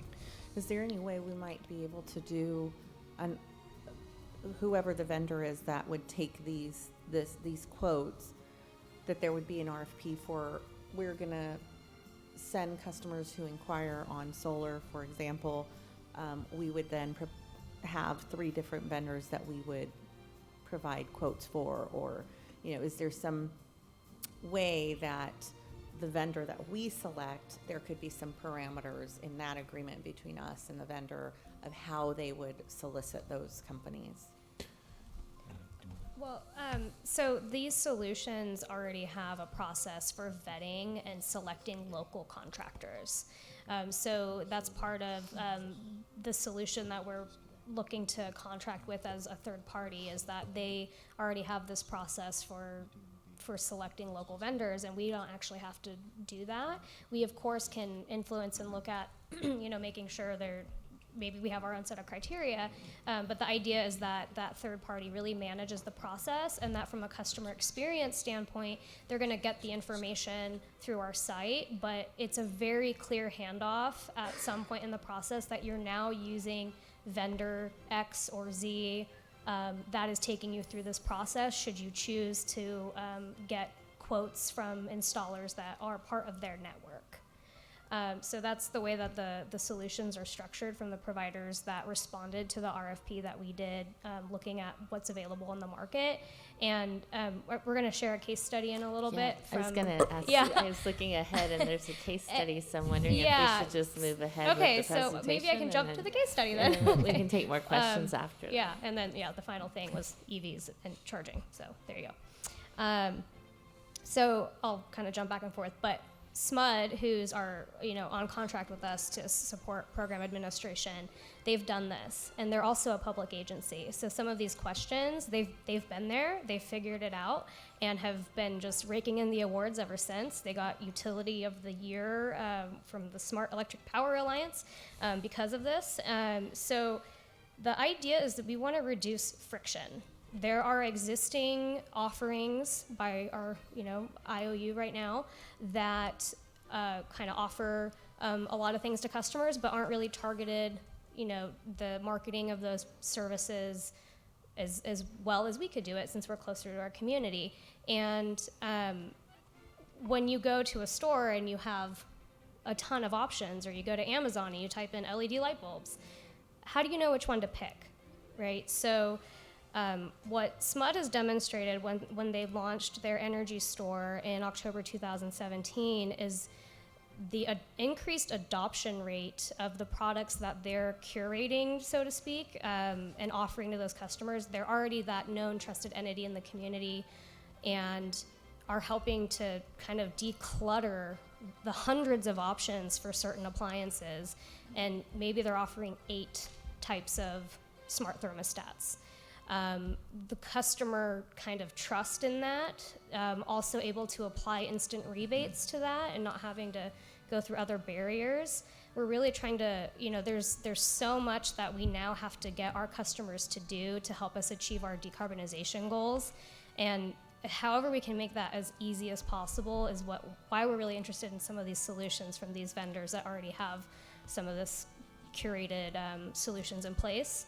And just as you can see some of the very impressive stats here from SMUD. I mean, 500,000 site visitors in a couple of years, 20% of which keep returning to buy products through them. And granted, they have 500,000 roughly customers, so huge uptake. It's been very impressive. The contractor referrals as well for installing some of these solutions is very high. And prior to launching the energy store, their traditional downstream rebate process for smart thermostats, in 4 months they moved 1,600 rebates, which is where you have to submit a receipt the traditional way, right? The instant rebates in that same 4-month period, they did 5,000. So we're really fortunate to have an experienced partner helping to advise us through this process, and we're leveraging a lot of the research. They have a whole market research division that we get to leverage, and it's been very insightful and helpful through this process. So kind of just also wanting to go back to this slide about driving interest and driving customers to utilize the Customer Resource Center. We talked about our outbound marketing channels that we have already, but when it comes to utilizing partner outreach and a mass awareness and education opportunity, I just want to call out that as a member of the Building Decarbonization Coalition, and we've had Panama Bartholomew come and speak here, we've helped initiate a statewide education campaign for advertising at a mass scale, bringing awareness to the need for building electrification. And the timing for when they're looking to launch this is quite nice for our own timeline. There's definitely going to be some overlap, and as they're driving statewide awareness around this need, we will have a place for customers to go. And part of their campaign, which is also going to be very high level, really, again, just bringing awareness to the dangers that we've all been aware of with natural gas and the needs that we have for electrification. They're also looking at influencing the influencers when it comes to contractors.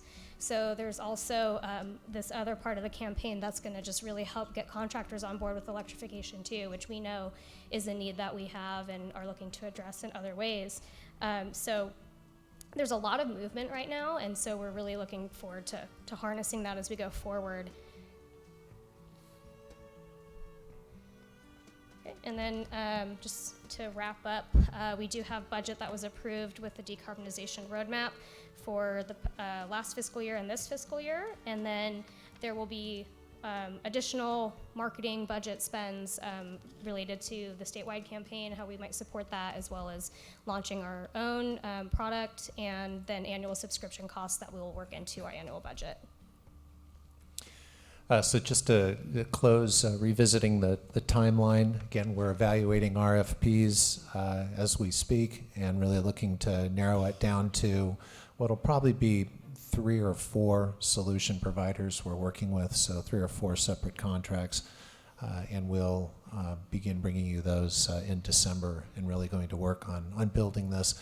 The target is to get some initial content at least launched around Earth Day in April, and really get the full customer resource center in place probably in the summer timeframe.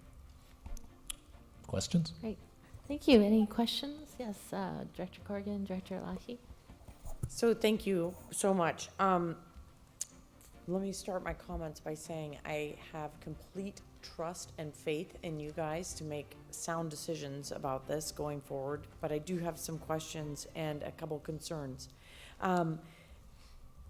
Is SVCE going to monetize or earn money anywhere along this stream as a result of making recommendations or referrals? Is there some methodology that you envision here where we're actually commoditizing this process?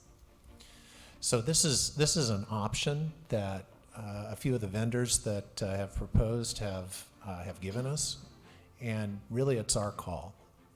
We could conceivably make some margin out of selling product. We could conceivably make some margin out of a contractor referral at the end of the day. I don't think that's the direction we want to go. And that's something that we would set up at the time of the contract. I think it's something we'll have to decide as a group, but I think our interest is going to be just having the best possible price go to the customer. Yeah.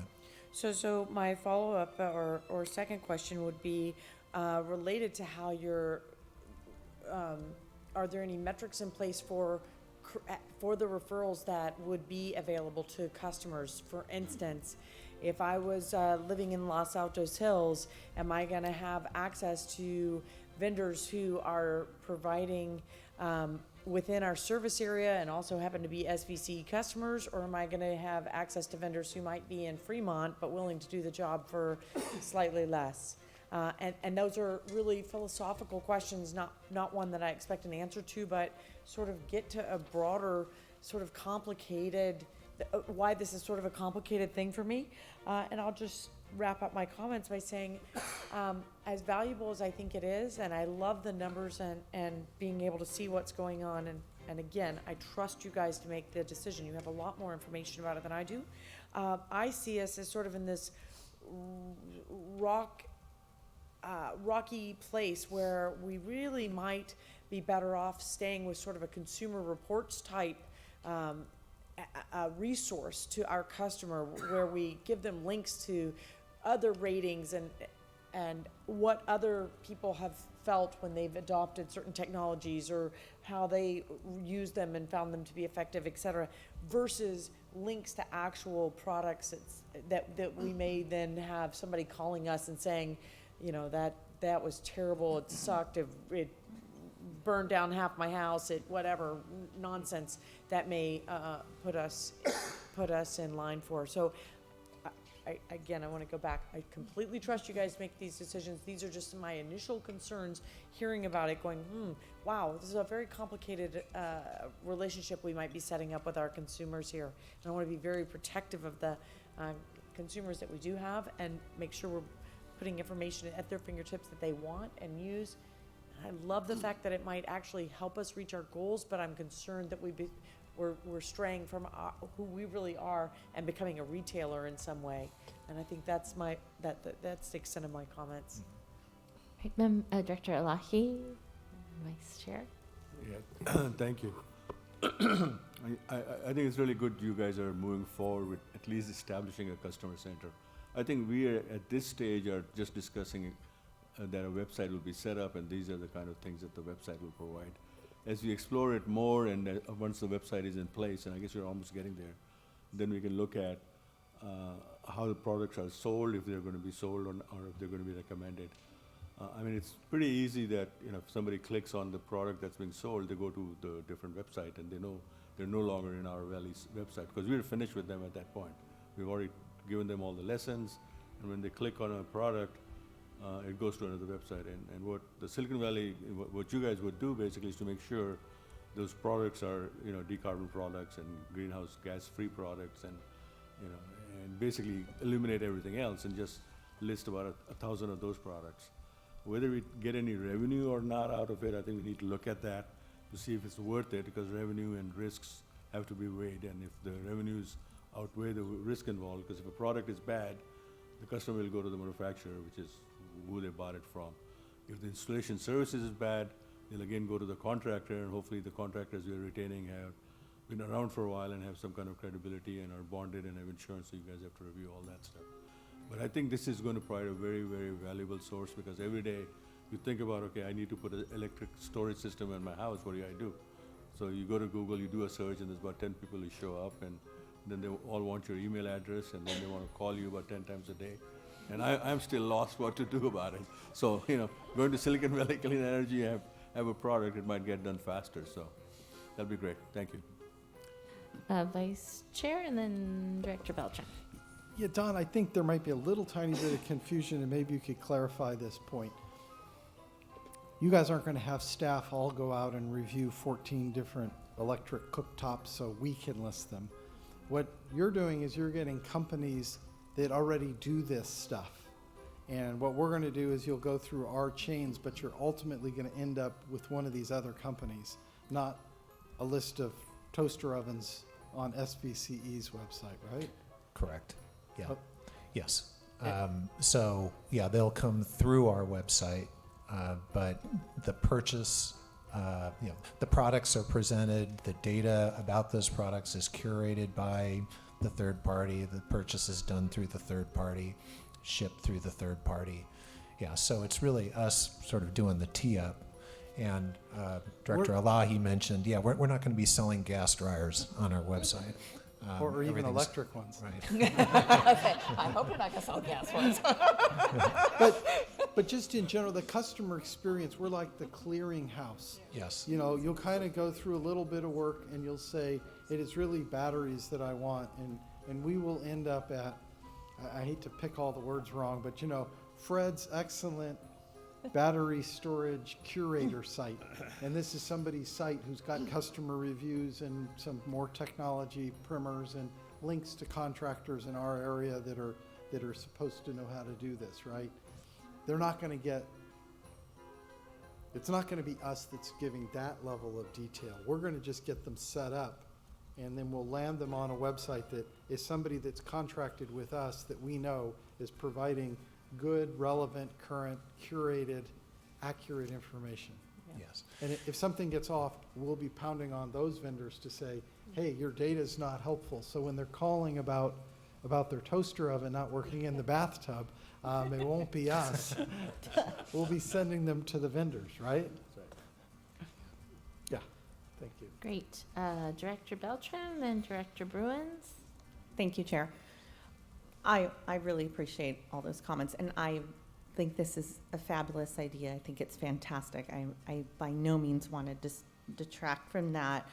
I guess one of my concerns is that as a public agency, we would be influencing businesses. So, for example, as he's saying, you know, it would go to Fred's company, and I guess what I'm saying as a public agency, I would like to see maybe it's SMUD that would include perhaps women-owned businesses, minority-owned businesses, that there's some discussion about that, so that it goes not only to Fred, but that it goes to also Yvonne, and that it goes to Shira, or it goes to Jose. And Fred's company was the clearinghouse. Yeah, Fred's okay. company wasn't the solar provider. Got That's it. what I'm saying. In all these areas, there's already a company that's done all the expertise and can point people to the final landing spot. Okay. So there's one more level in there. Yes, if we can just, that's really the only piece for me. I do worry a little bit about, I don't worry about it, but I think it's a decision that we need to consciously make, whether or not we're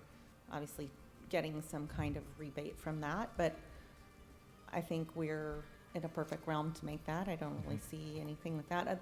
This would really just be that tiny, minute point. And again, I think it's fantastic. I think it's well thought out.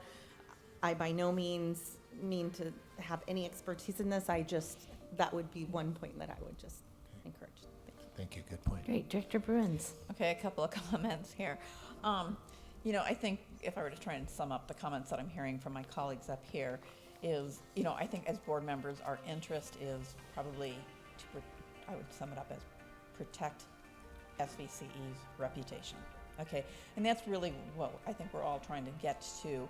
And I think what you're hearing is, some degree of nervousness, because you can envision an implementation that we would all be appalled with. And I think you can also envision the implementation that says, this makes a heck of a lot of sense. I caution us in terms of making sure that whatever choices that, you guys are going to be looking at and evaluating, I don't want to see us perceived as endorsing any particular product. This whole clearinghouse concept is kind of obviously the better approach. I want to make sure from a legal point of view that we also are protecting ourselves in terms of any opportunities for opening up liability with respect to vendors, installers, et cetera. You think about pointing somebody to some place and then having somebody show up at your door and something, going awry. So it's, whatever the legalese, the disclaimers, et cetera, what we need to do to protect our reputation. So with that, one of the things I will ask is, because of the level of nervousness up here, is there an opportunity? Okay, I know you said you want to bring this to us with some contracts next month. I don't know what the sense of urgency is, but is it possible, if you're moving forward with a couple of these, have you worked? Can we get? Oh, I was going to say, can we get a mock-up? Is there some way to get some sort of mock-up, even though, maybe we need the thing to redo the website, but is there some way to kind of mock it up so that we as board members might be able to see, here's what we're talking about.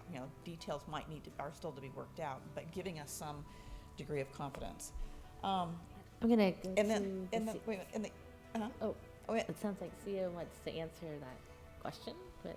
Okay, well, let me make my last comment, and then if you want to respond to the whole package deal.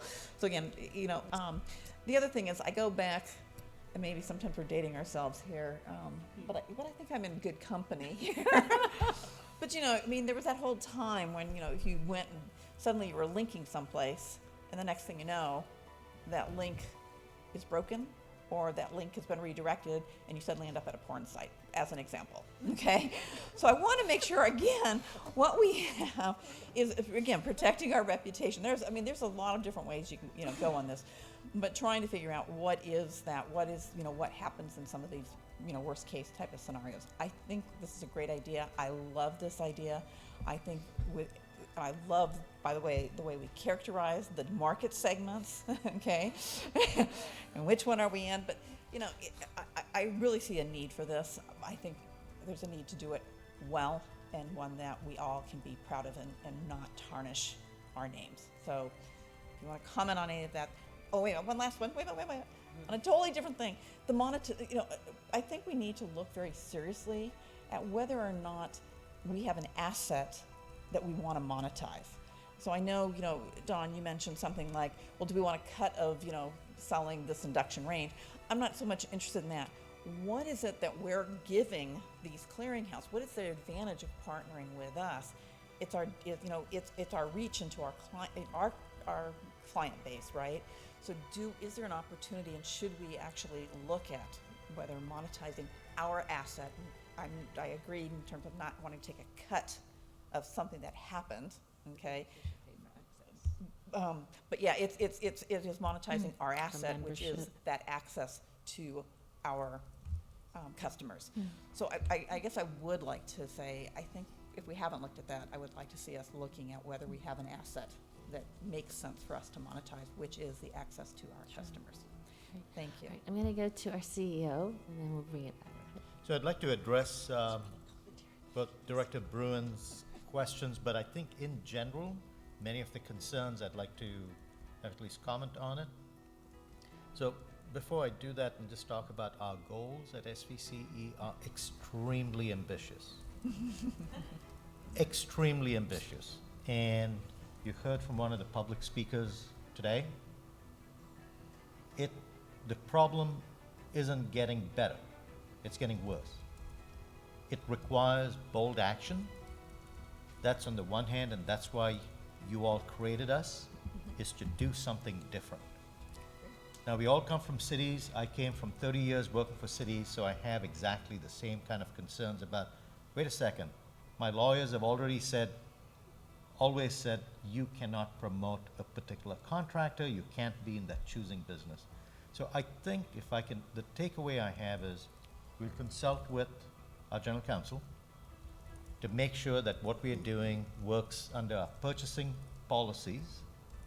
And I think within that, I would request, let's get bold about it. Let's do as much as we can. Whether it's SMUD, they've already gone through this as a public agency and a utility. So I feel quite confident that, that legal analysis has been done, but we've heard your comments about it. And maybe in our December meeting, we can bring back how we are addressing these issues, and then come up with the contracts. To the extent we have some of the contracts there, we can talk about it first, and if you're comfortable with how we're addressing the legal issues and the risk to financial risk and reputational risk, I think those are things that we just can't compromise on. So once we get past that threshold, then the rest is just design. Let's do, a bold job with that. That's it. Great, thank you, Director Gibbons and Director Montano. Okay. So thank you. I appreciate your comments. I'm usually a scary Nelly here, saying, what about risk, what about this, what about that? And I put the garish about on the letters and the PG&E status quite thoroughly, I think. I think that we have a tremendous advantage here, that the SMUD situation, the example, has been vetted for more than 2 years now. And I think it is the case study, and it does really answer a lot of our questions. I think staff can come back with the experience of SMUD and what worked and didn't work and how they've adjusted in terms of the risk and reputation. I think we have to answer those questions, but I actually have a lot of confidence that staff's already vetted what they're proposing. Yeah. So I'm excited about moving forward on this. Great. Director Montano.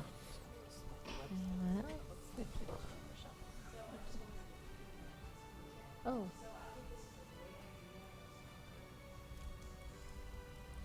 Your mic's not on. It doesn't work? Can you? Usually the switch is on the other side.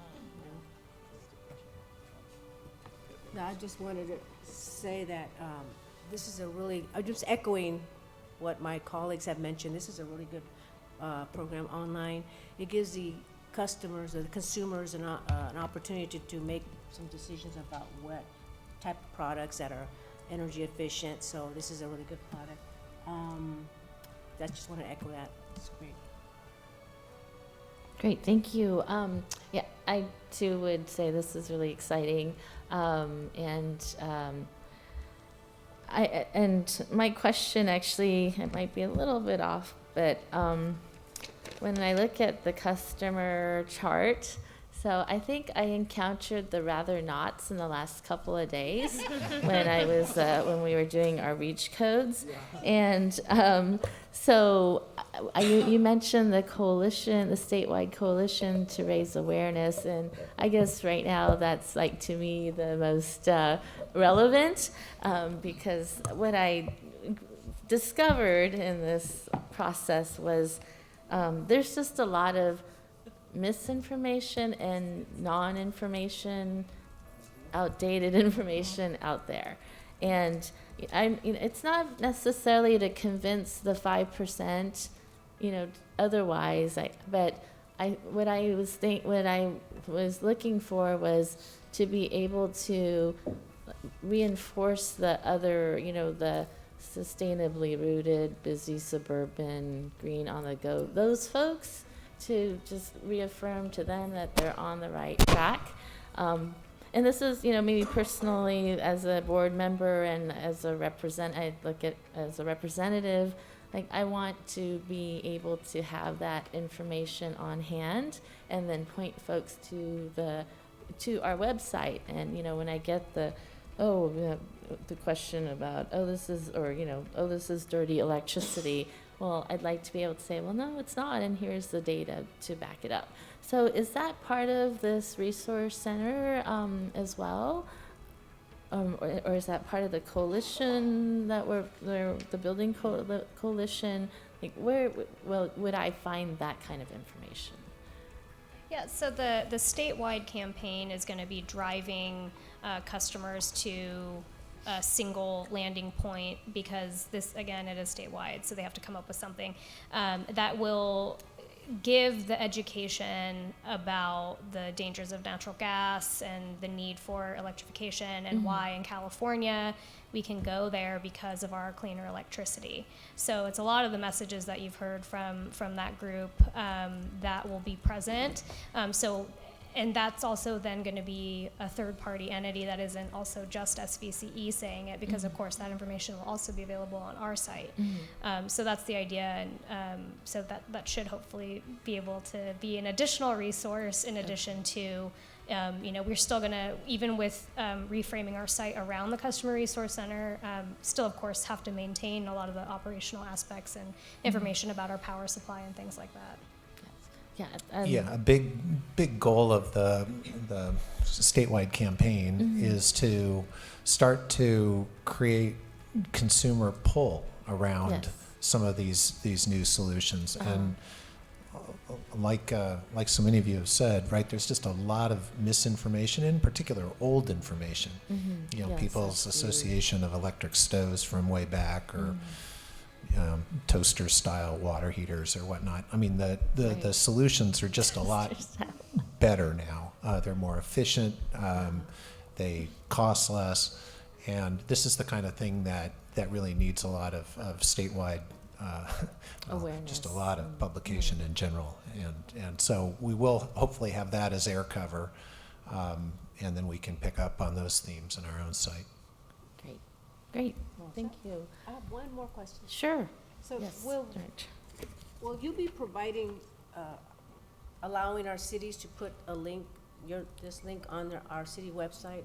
Is there going to be technical assistance or? Well, I think there'd be a price for that. We figured out how to monetize this now, right? No, yeah, of course, yes. We'd want, we'd love to have, love to have it linked. Great. Yes, Director.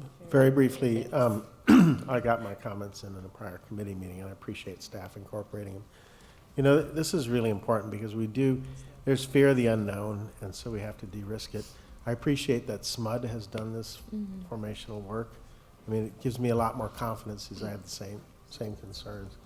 But you know, I reading the editorial in the Merc on Sunday, was it, right? Stanford professor probably knows a lot about energy, but his facts are also out of date. And so I've asked staff to see what we could do to answer these sort of critiques that don't really reflect, you know, where we're going and frankly where we need to go, right?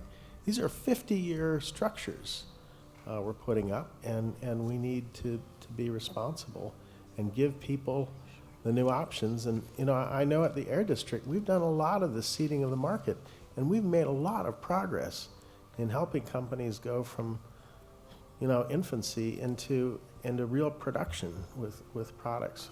The state of California has with EVs as an example. So I think we can do this too, and I appreciate our leadership here. Great. I'm going to open this to the public, and I do have some comment cards. We'll start with Mr. Talea. You can skip one if you want. Hi, again.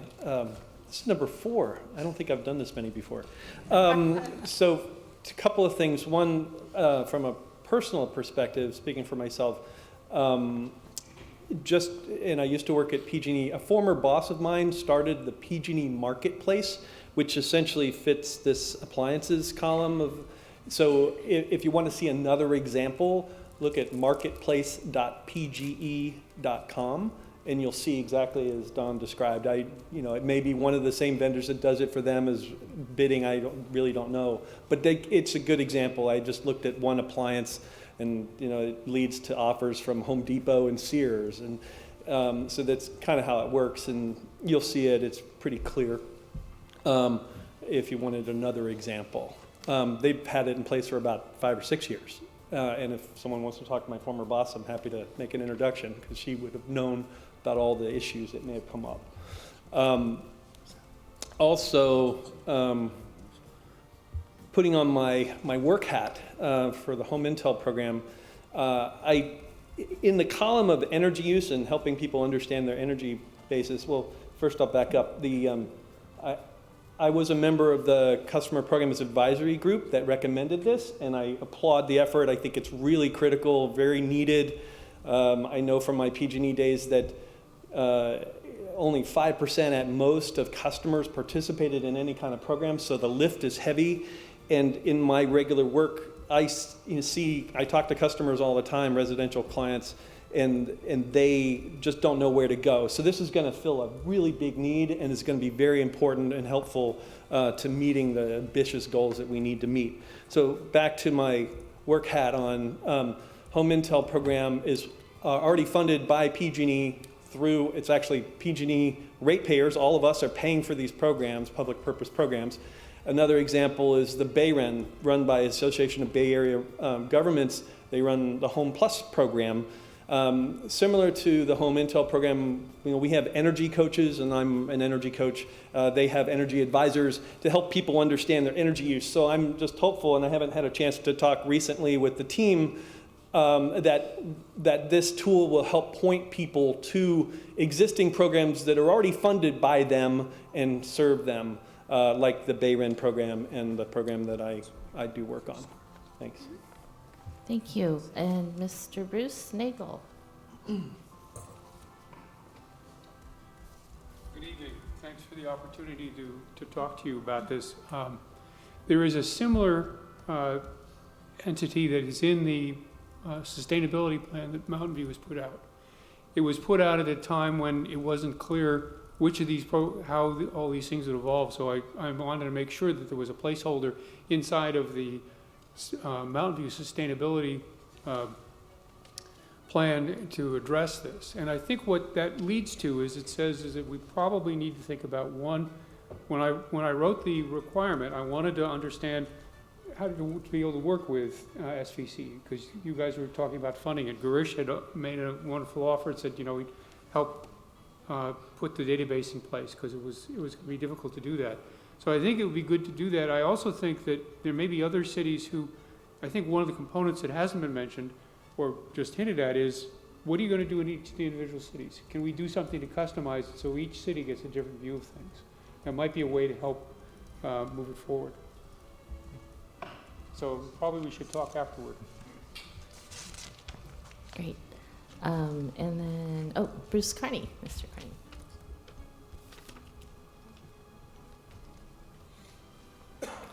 Thank you. This is, as Girish said, absolutely an important problem to solve.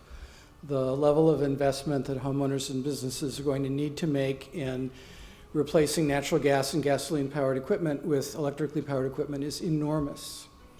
And in that context, I have to say that selling $3.5 million in 2 years is not enormous.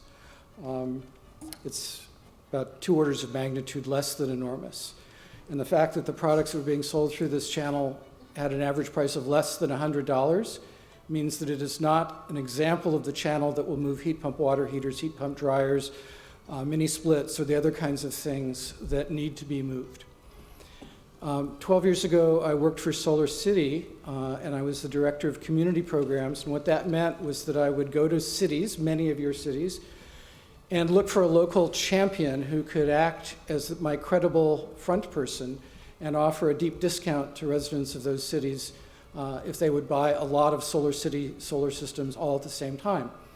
It was enormously successful in Mountain View, the first place that I ever tried to do that. We sold over $3.5 million of solar systems in 3 months.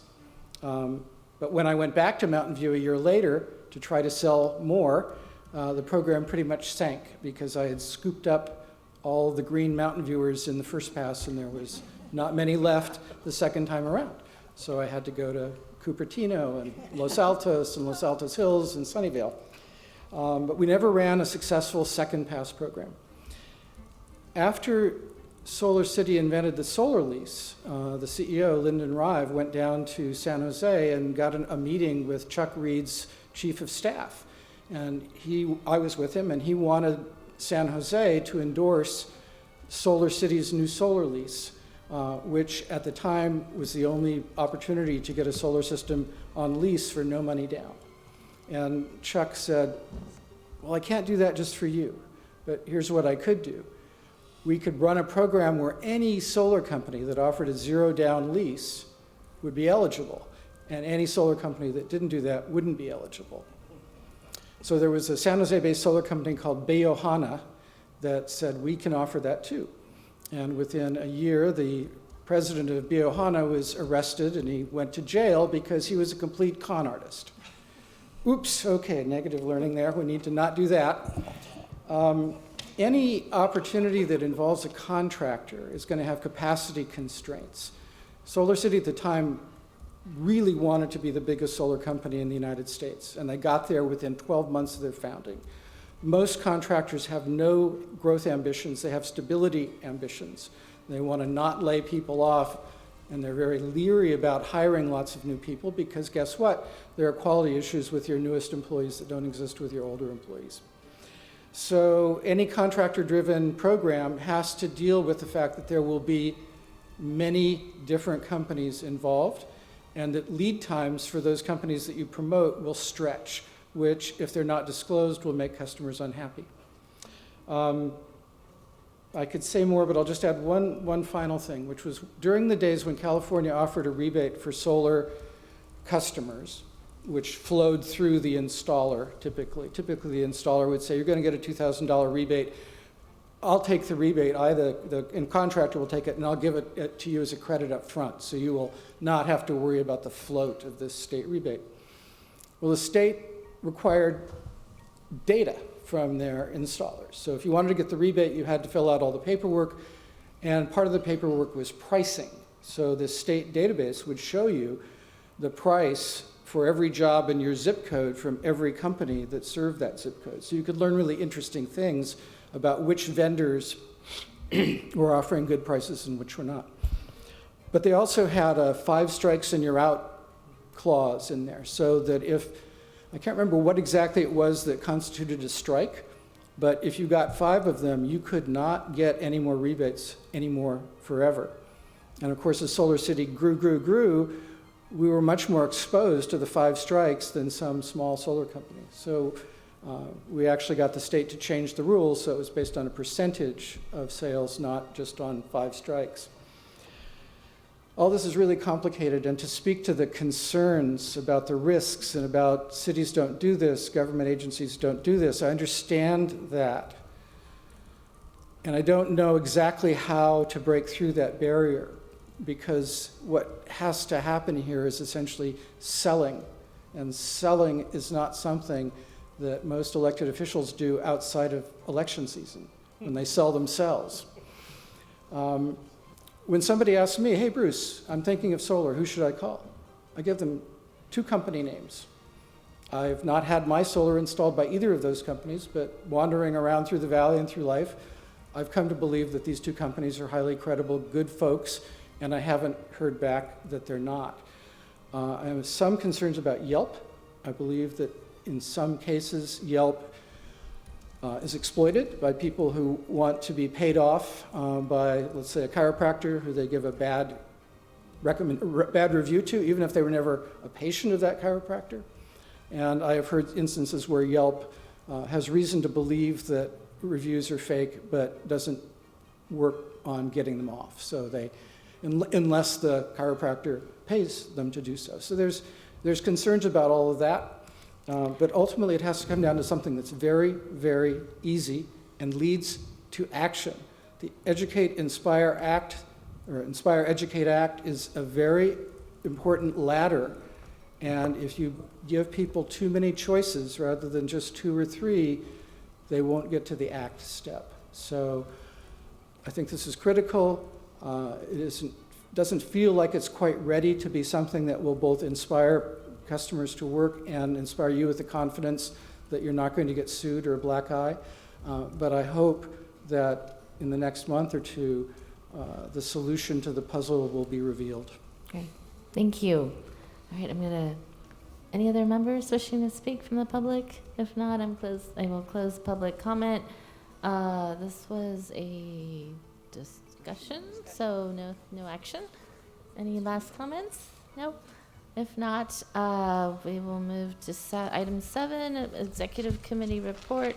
By me, the Executive Committee met October 25th and discussed the Customer Resource Center and virtual power plant programs and received information on member agency results communication, which is, I believe, this sheet, and the 2020 SVCE board elections timeline. The group also approved to recommend the amendments to SVCE's operating rules and regulations on consent. Next committee meeting is scheduled for November 22nd, 9 a.m. at the SVC office. Any questions or comments on that? Any members of the public wishing to speak on that? If not, we will move to board member. Yes, so the next executive committee. Yes. You're welcome to sit in. And so we will now move to board member announcements and direction on future agenda items. Are there any announcements? Let's go down here. Go down the road.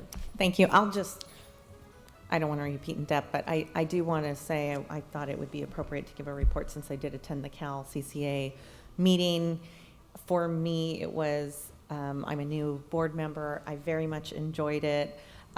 It was a great opportunity to hear all of the issues that we talk about here, and it feels very localized, but to actually go and see that there's so many different organizations who are really in the weeds working on this. It was so encouraging. Talk about inspiring and acting. I definitely came home feeling very encouraged about the efforts that we're making me realize again that it's a groupthink problem. Regions working together, CCAs working together. It was just such an incredible sight, and to all be in one room, different electeds serving on different boards of the CCAs, the ideas that came out of that, talking about the importance of labor being included in the PG&E deal, and really kind of understanding how they really do so much of that work, and that they could be a very important stopgap. We need to make sure that we kind of reach out and include that whole group. They will be the people that have the knowledge and the know-how to carry all this out. Talking about how we we include minorities in this whole change. So, and just one point that I was sharing actually with the colleagues that I had met there and all throughout the state was, you know, we need to look at the cultures as well. And one thing I was talking about with PG&E is down in Mexico, your electricity, your water can easily be shut off with no notice at all whatsoever. And that's just kind of a way of life. And so when you have some of these populations who, you know, PG&E is a branded name, and if you're asking them to give up that branded name and to go with maybe a CCA, I mean, that's a big ask, because they've really come to enjoy those privileges. And so I think that if we really want to encourage and capture all that 5%, we need to rethink how we approach this. And so that was a big moment for me that I'm selfishly sharing with you now because it was just such a big revelation that I came away with. So Tell us about your gas. My gas. Oh. That would be really good to get that. Hopefully not your gas. Well, no, I think you mean. So we did look at, it must have been, let's see, last Wednesday it was accepted. We adopted the ordinance, but the 2 weeks prior was when we looked at the possibility of banning natural gas in Morgan Hill. And we had a pretty good majority at that point. Then over the next 2 weeks, there was lots of commentary and lots of discussion in the public about, and as I was sharing earlier, I think there was lots of fear. This was all happening kind of simultaneously as we were having the PG&E shutdown, and people were just thinking, you know, I was able to use my gas. Here, you're asking me to give that up. What does that mean? And so for me, it was very helpful to learn. I had other people in the community come to me and say, hey, listen, I understand that they're bringing up this point, but don't forget, as Director Corrigan was saying, that it was an important part to why the shutdowns continued, and that some of them had no gas the whole time. So that was something important that I learned. Developers were concerned. Some of the developers were concerned on how that would work. And so it was pulled from consent the second when we went to adopt the ordinance. But I had come on my way back from CalCCA and barely made it back to the dais, and we were able to go ahead and pass that. So I'm really proud to say that we've joined some of the other cities, and I know more will come along. So thank you all, and thank you for the opportunity. Great, thank you, and congratulations. Director Ellenberg? Santa Clara County has also passed REACH codes, so I'm excited about that. Proud to share that information.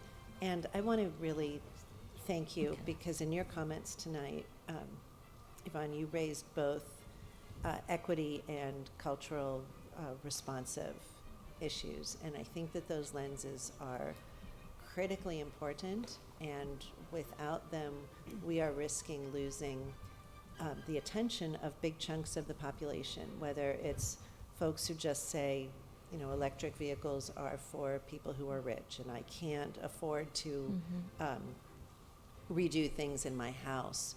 We don't want electrification to be seen as a luxury item, something that you can only do if you have some disposable income. So I think working on that challenge is important, and the point that you just made right now about the cultural specificities of PG&E being a recognized brand and respected, misguided maybe, but familiar and certainly in comparison, reliable. So I just want to highlight the points that you've made, because I think that they really are important, and as we go forward with our communication plan, I would like to see that we have both an equity lens and a culturally specific one. What were your REACH codes for the county? What were the REACH codes for the county? Yeah, I hear the question. I'm just thinking. Was it incentive, mandate, all electric? Incentive, all electric. Okay. Future. Great. Thank you. Anything else? For unincorporated. Yes. Every bit counts. Reach codes, I think, is coming before us next Tuesday. Oh. I think we have like 8 Tuesdays in a row of council meetings. So. Good luck with that. Any I attended also the CalCCA conference. It was wonderful, and I encourage others to take advantage in the future. And for all the reasons that have been mentioned, and meeting everyone doing different things across the state was very informative. And the new ones coming online, and the excitement and substantive number was great. And also Campbell will be doing the reach code on Tuesday. Great. Yes. So Vice Chair. Saratoga, we gave direction to staff on the reach codes. We landed in a slightly different place than probably any other city, which you would expect. You would expect. What we did was we did ban gas for space and water heating, but not for cooking and drying. We do require, we do require everything for electric. The way it came down for our city was the battlefront for us was the cook surfaces. And rather than have the fight, we decided we would let the market decide. But if you eliminated the space and hot water heating, you got 86% of the benefit. So we kind of dialed it in that way. I will point out that I got my Consumer Reports 2020 today, and the top rated cooktops are, again, the 5 induction cooktops. They beat all the others. Dual fuel, gas, and everything, not by a point, but by like 4 or 5 points. So the market is going to win this. The other thing that we did, which was a little odd, was on the EV. We require 2 EV hookups per house, 1 pre-wired, 1 can be conduit only, but 1 has to be inside and 1 has to be outside. So we kind of spliced that thing because a lot of people have full garages. So again, it isn't exactly anybody else's reach code, but I think we got the essence of what we were trying to do. We were going to do it at our last meeting, but because of the fire code changes, which weren't properly incorporated, we continued the hearing, and we'll pick it up next time. And oddly, other than some of our regulars here, nobody's showing up at our meetings complaining one way or the other. There's a few emails. So I think that you're going to see this weird Saratoga variation come forward. Not 100% gas ban, but at least some. And it also applies to new, and in our city, a remodel of 50% or more, which is a large percentage of our bigger remodels, they classify as new. So while we don't do a lot of new housing developments, we will pick up a lot of houses through remodel. Great, thank you. And one last thing, I got LED light bulbs at Costco for 99 cents for 6. Limit 2 per customer. Okay, I would say that was an endorsement, yes. Are you getting paid by Costco? Yeah. All right. Yes. I got ahead of myself because I was so excited to be part of the big kids here. No worries. We did not pass them yet. We have submitted a referral to our administration to come back with a suggestion for them. I have high confidence that we will pass them, but we're not quite there yet. Well, we will look forward to the good news. I know, right? All right. We're Wednesday. We're next Wednesday. week. We have our hearing next Wednesday. I'm remain hopeful that they'll pass in Los Altos Hills in some variation. I really appreciated John's presentation to our council, and you've worked so well with our subcommittees, and so I'm really hopeful it'll come right on up, no problem. It has been coupled to our fire codes, so I'm eager to talk to you after the meeting and understand what hiccups you had. I'm a little concerned about them being together, and I wish they would have been apart, but. Ours was only clerical. Okay, good, good. You scared me. Okay, good. There's no interference. But what are you guys doing, or do you know? We'll see. Are you going to ban gas? I'll let you know at December's meeting. It'll cost you. All right, Director Sinks. In Cupertino, I've been trying to feed Beano into our staff for a long time. Cut down on that. That is a fossil fuel. You got the joke? Okay, fine. But what I would really want to appreciate and recognize is, Margaret, your leadership in Mountain View. Yeah. because, yeah, so I watched the meeting. Oh, you did again? No, not the last one. I watched the first one. And I knew 2 days later, our Sustainability Commission was meeting. And we had, frankly, you know, among the weakest of the staff recommendations going into that. As a result of Mountain View's leadership, you know, who wants to be a laggard? We quickly got from Mountain View staff, right, a readout on what they'd done, a short readout. And the Sustainability Commission said, we want to be like Mountain View. And so staff subsequently, in their staff report for a council meeting next Tuesday, basically adopted the Sustainability Commission's recommendation. Thank you for your leadership, because I think you kicked off the deliberation and made a big difference, right?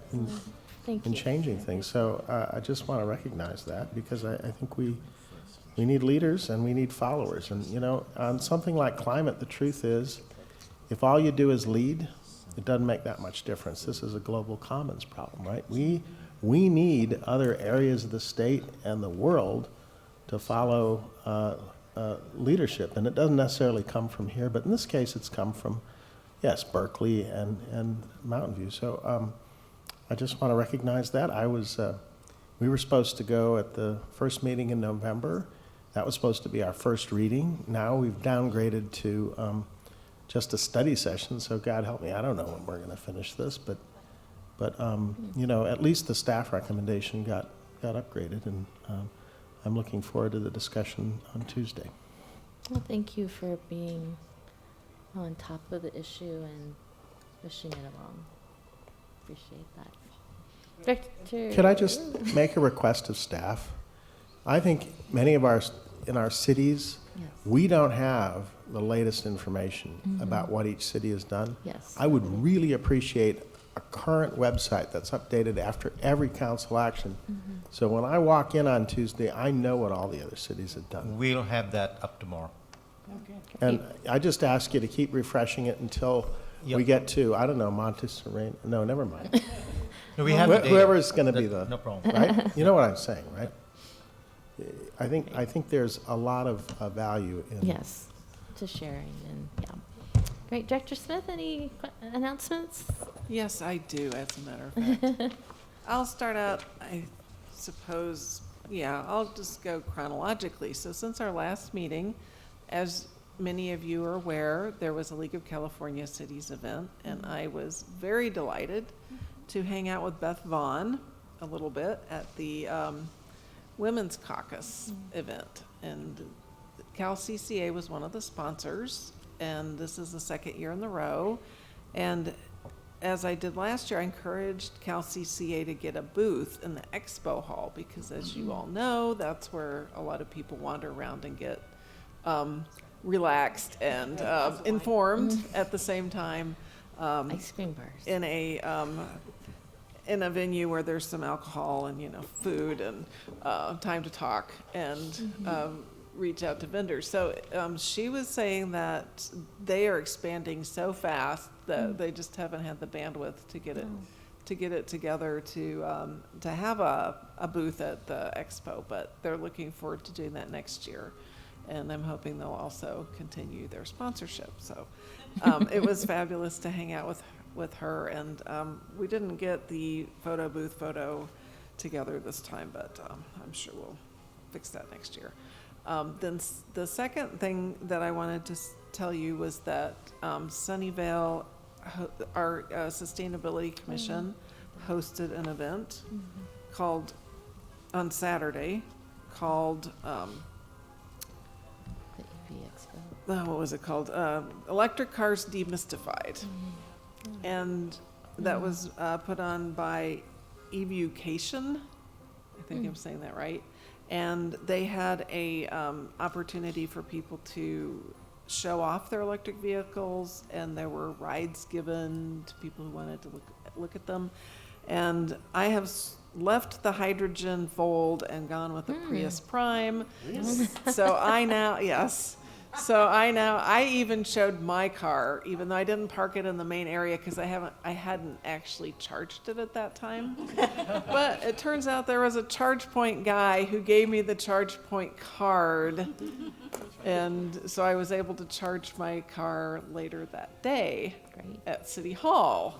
So I learned a lot. And there were probably about 100 people there in the theater.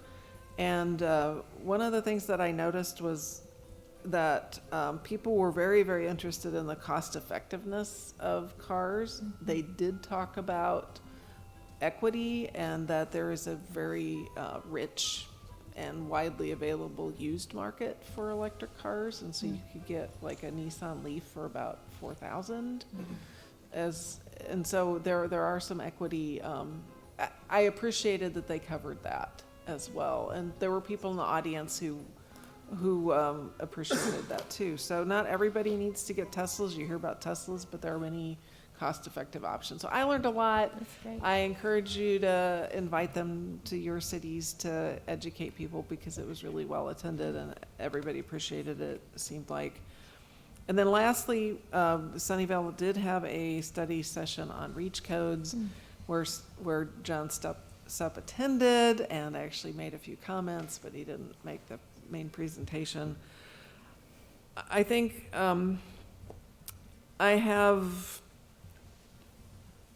our staff presented the concept that Sunnyvale has been having a broader form of REACH codes since 2006 with our green building program. So, okay. Nevertheless, council did instruct them to come back as soon as possible with an actual REACH code. So we'll see how they proceed with that. But Gas or no gas? we gave recommendations, not favor. I mean, the staff, the council each gave their own opinion, but gas wasn't widely popular. I'll just say that. So, Great. Yeah. Thank you. Sure. All right. Next. Okay, Los Gatos. So officially, our meeting to discuss this was pushed back to December 17.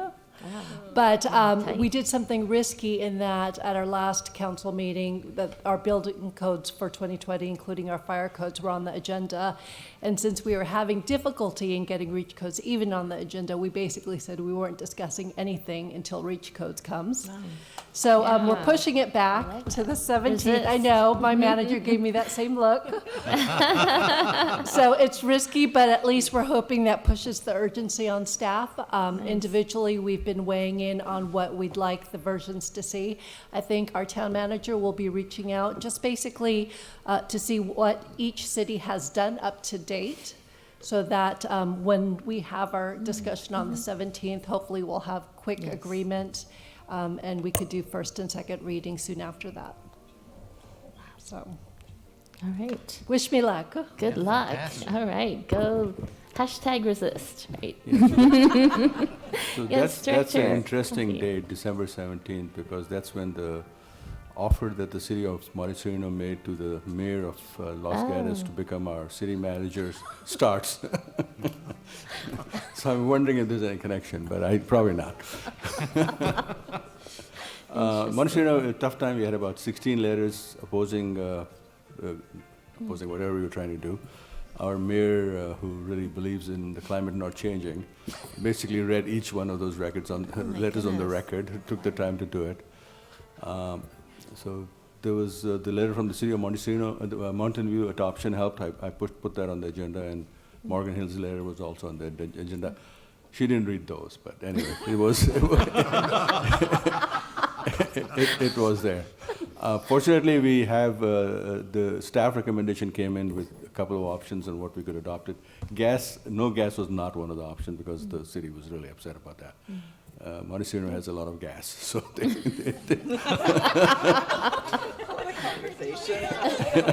Human or otherwise.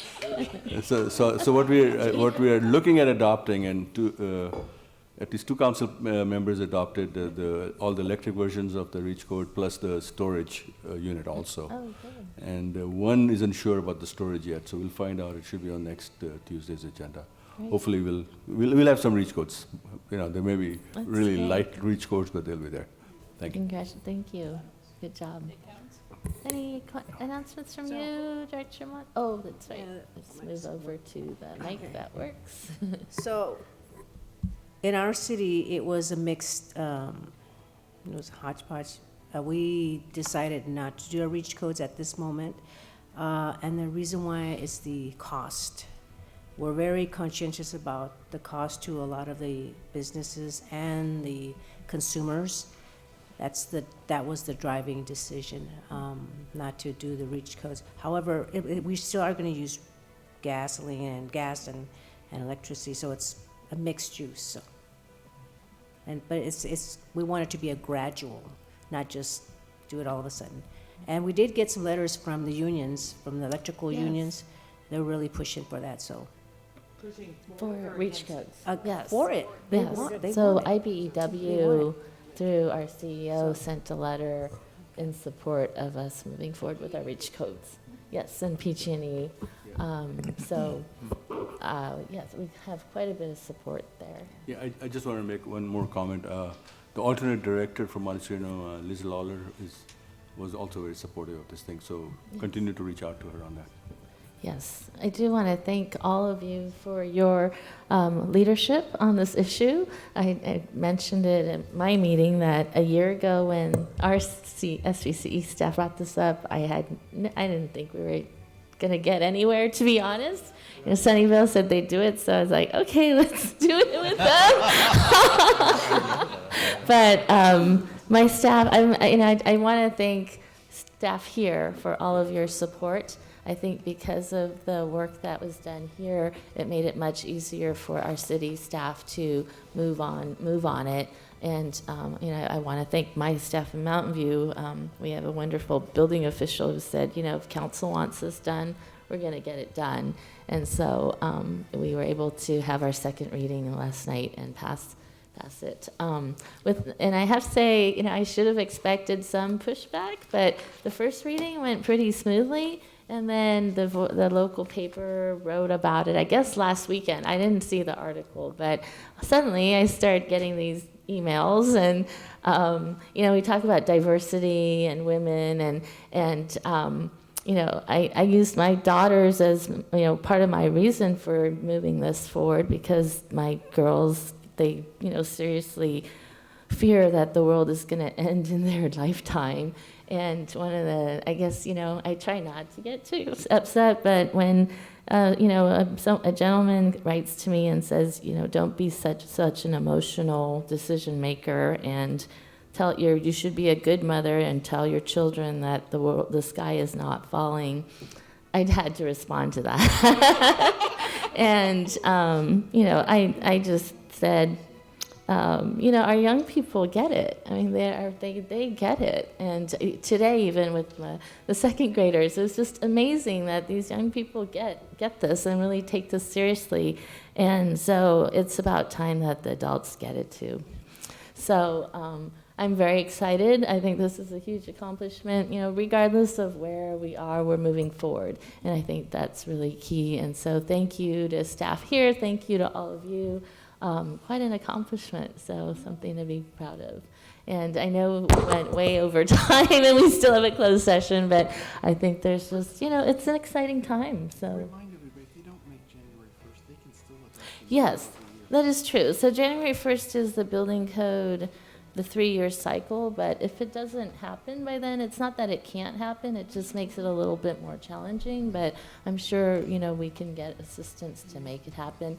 The issue of cost, that's always the argument, and I think so it's interesting, we had City Ventures come and say, they're doing all electric, and then we had another developer come in and say, it's dirty electricity, it costs more, this and that.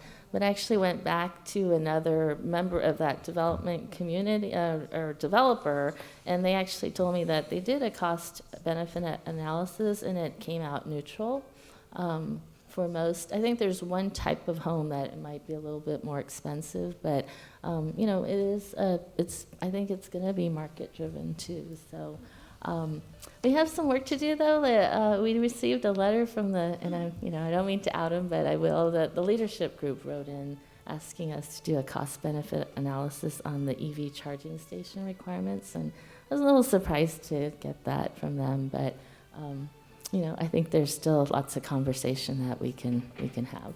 Yes, that's why I was surprised. One of the effective arguments that I heard you make in that first meeting was the idea, if we're asking commercial multifamily buildings, right, to go to be gas-free, why should we give a break to single-family homeowners? Yes. I mean, we ought to be, right? Universal. Yes. Yeah. Well, I thought, that's a matter of equity, right? Yes, yeah. And we did get a few folks who are building their own single-family homes upset at us. And yeah, we're not going to please everyone, but Right. I think that it is an equity issue too.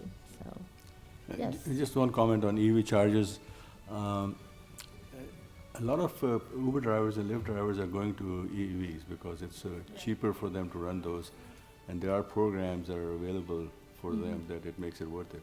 So having EV chargers everywhere is helpful even to the low-income individuals that are driving Ubers. Agreed. I guess there is like a increased cost with the installation, and that's what they were arguing. So right now they're charging it somewhere else. I mean, they don't have a charger in their house, so they have to go someplace else to get a charger. Yes. Great. Okay. Second round. Sorry, I just wanted to, I thought it was important enough to say, I really wanted to thank John because he was instrumental in helping us in Morgan Hill. He did a fantastic job. And Don, he too. weathered all of the questions. It was really pretty impressive. I also want to thank Tony Yulo. He was very instrumental in that as well. You all know him, and he's fantastic, and we're so grateful to have him. And I wanted to just say that the gas ranges were a big point for those who are looking at it coming through this next week and the following week. In Morgan Hill, it was certainly a very contentious point of the gas ranges as well, people wanting to cook and enjoying cooking and all of that. So that's something to talk about, luxury versus where we have to go. And then the developer, one of the requests was that we delay it, I think, I can't remember specificity. I think it was 90 days, so they wanted to have more of a delay on that, and so these just might be some of the things that you see. Good luck. I do want to thank Don Bray too, because he showed up at a lot of the council meetings, and then I forgot. As we're thanking everyone, I want to thank our citizen crew, Bruce and James and Bruce and the carbon-free folks, because when we started getting the flurry of what is it called? Rather Nots. They jumped in and started responding, and so that's right. was Thank very you. helpful. So Should you to everyone. Should we just do a clap for everybody? Okay, yeah. Good job, guys. All right. With that, is there any public? So we do have a closed session. Is there any public comment on the closed session item? If not, we will convene in the kitchen to a closed session conference with the meeting room, conference with real property negotiators, do I need to read all the properties? No, we're fine. Okay, so agency negotiator is Girish Balachandran, CEO, negotiating parties, Newmark Knight Frank, under negotiation price and terms of payment. And we'll be back with a report.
I wanted to report that there is no report out of the closed session, and we will adjourn the meeting. Thank you. Good night.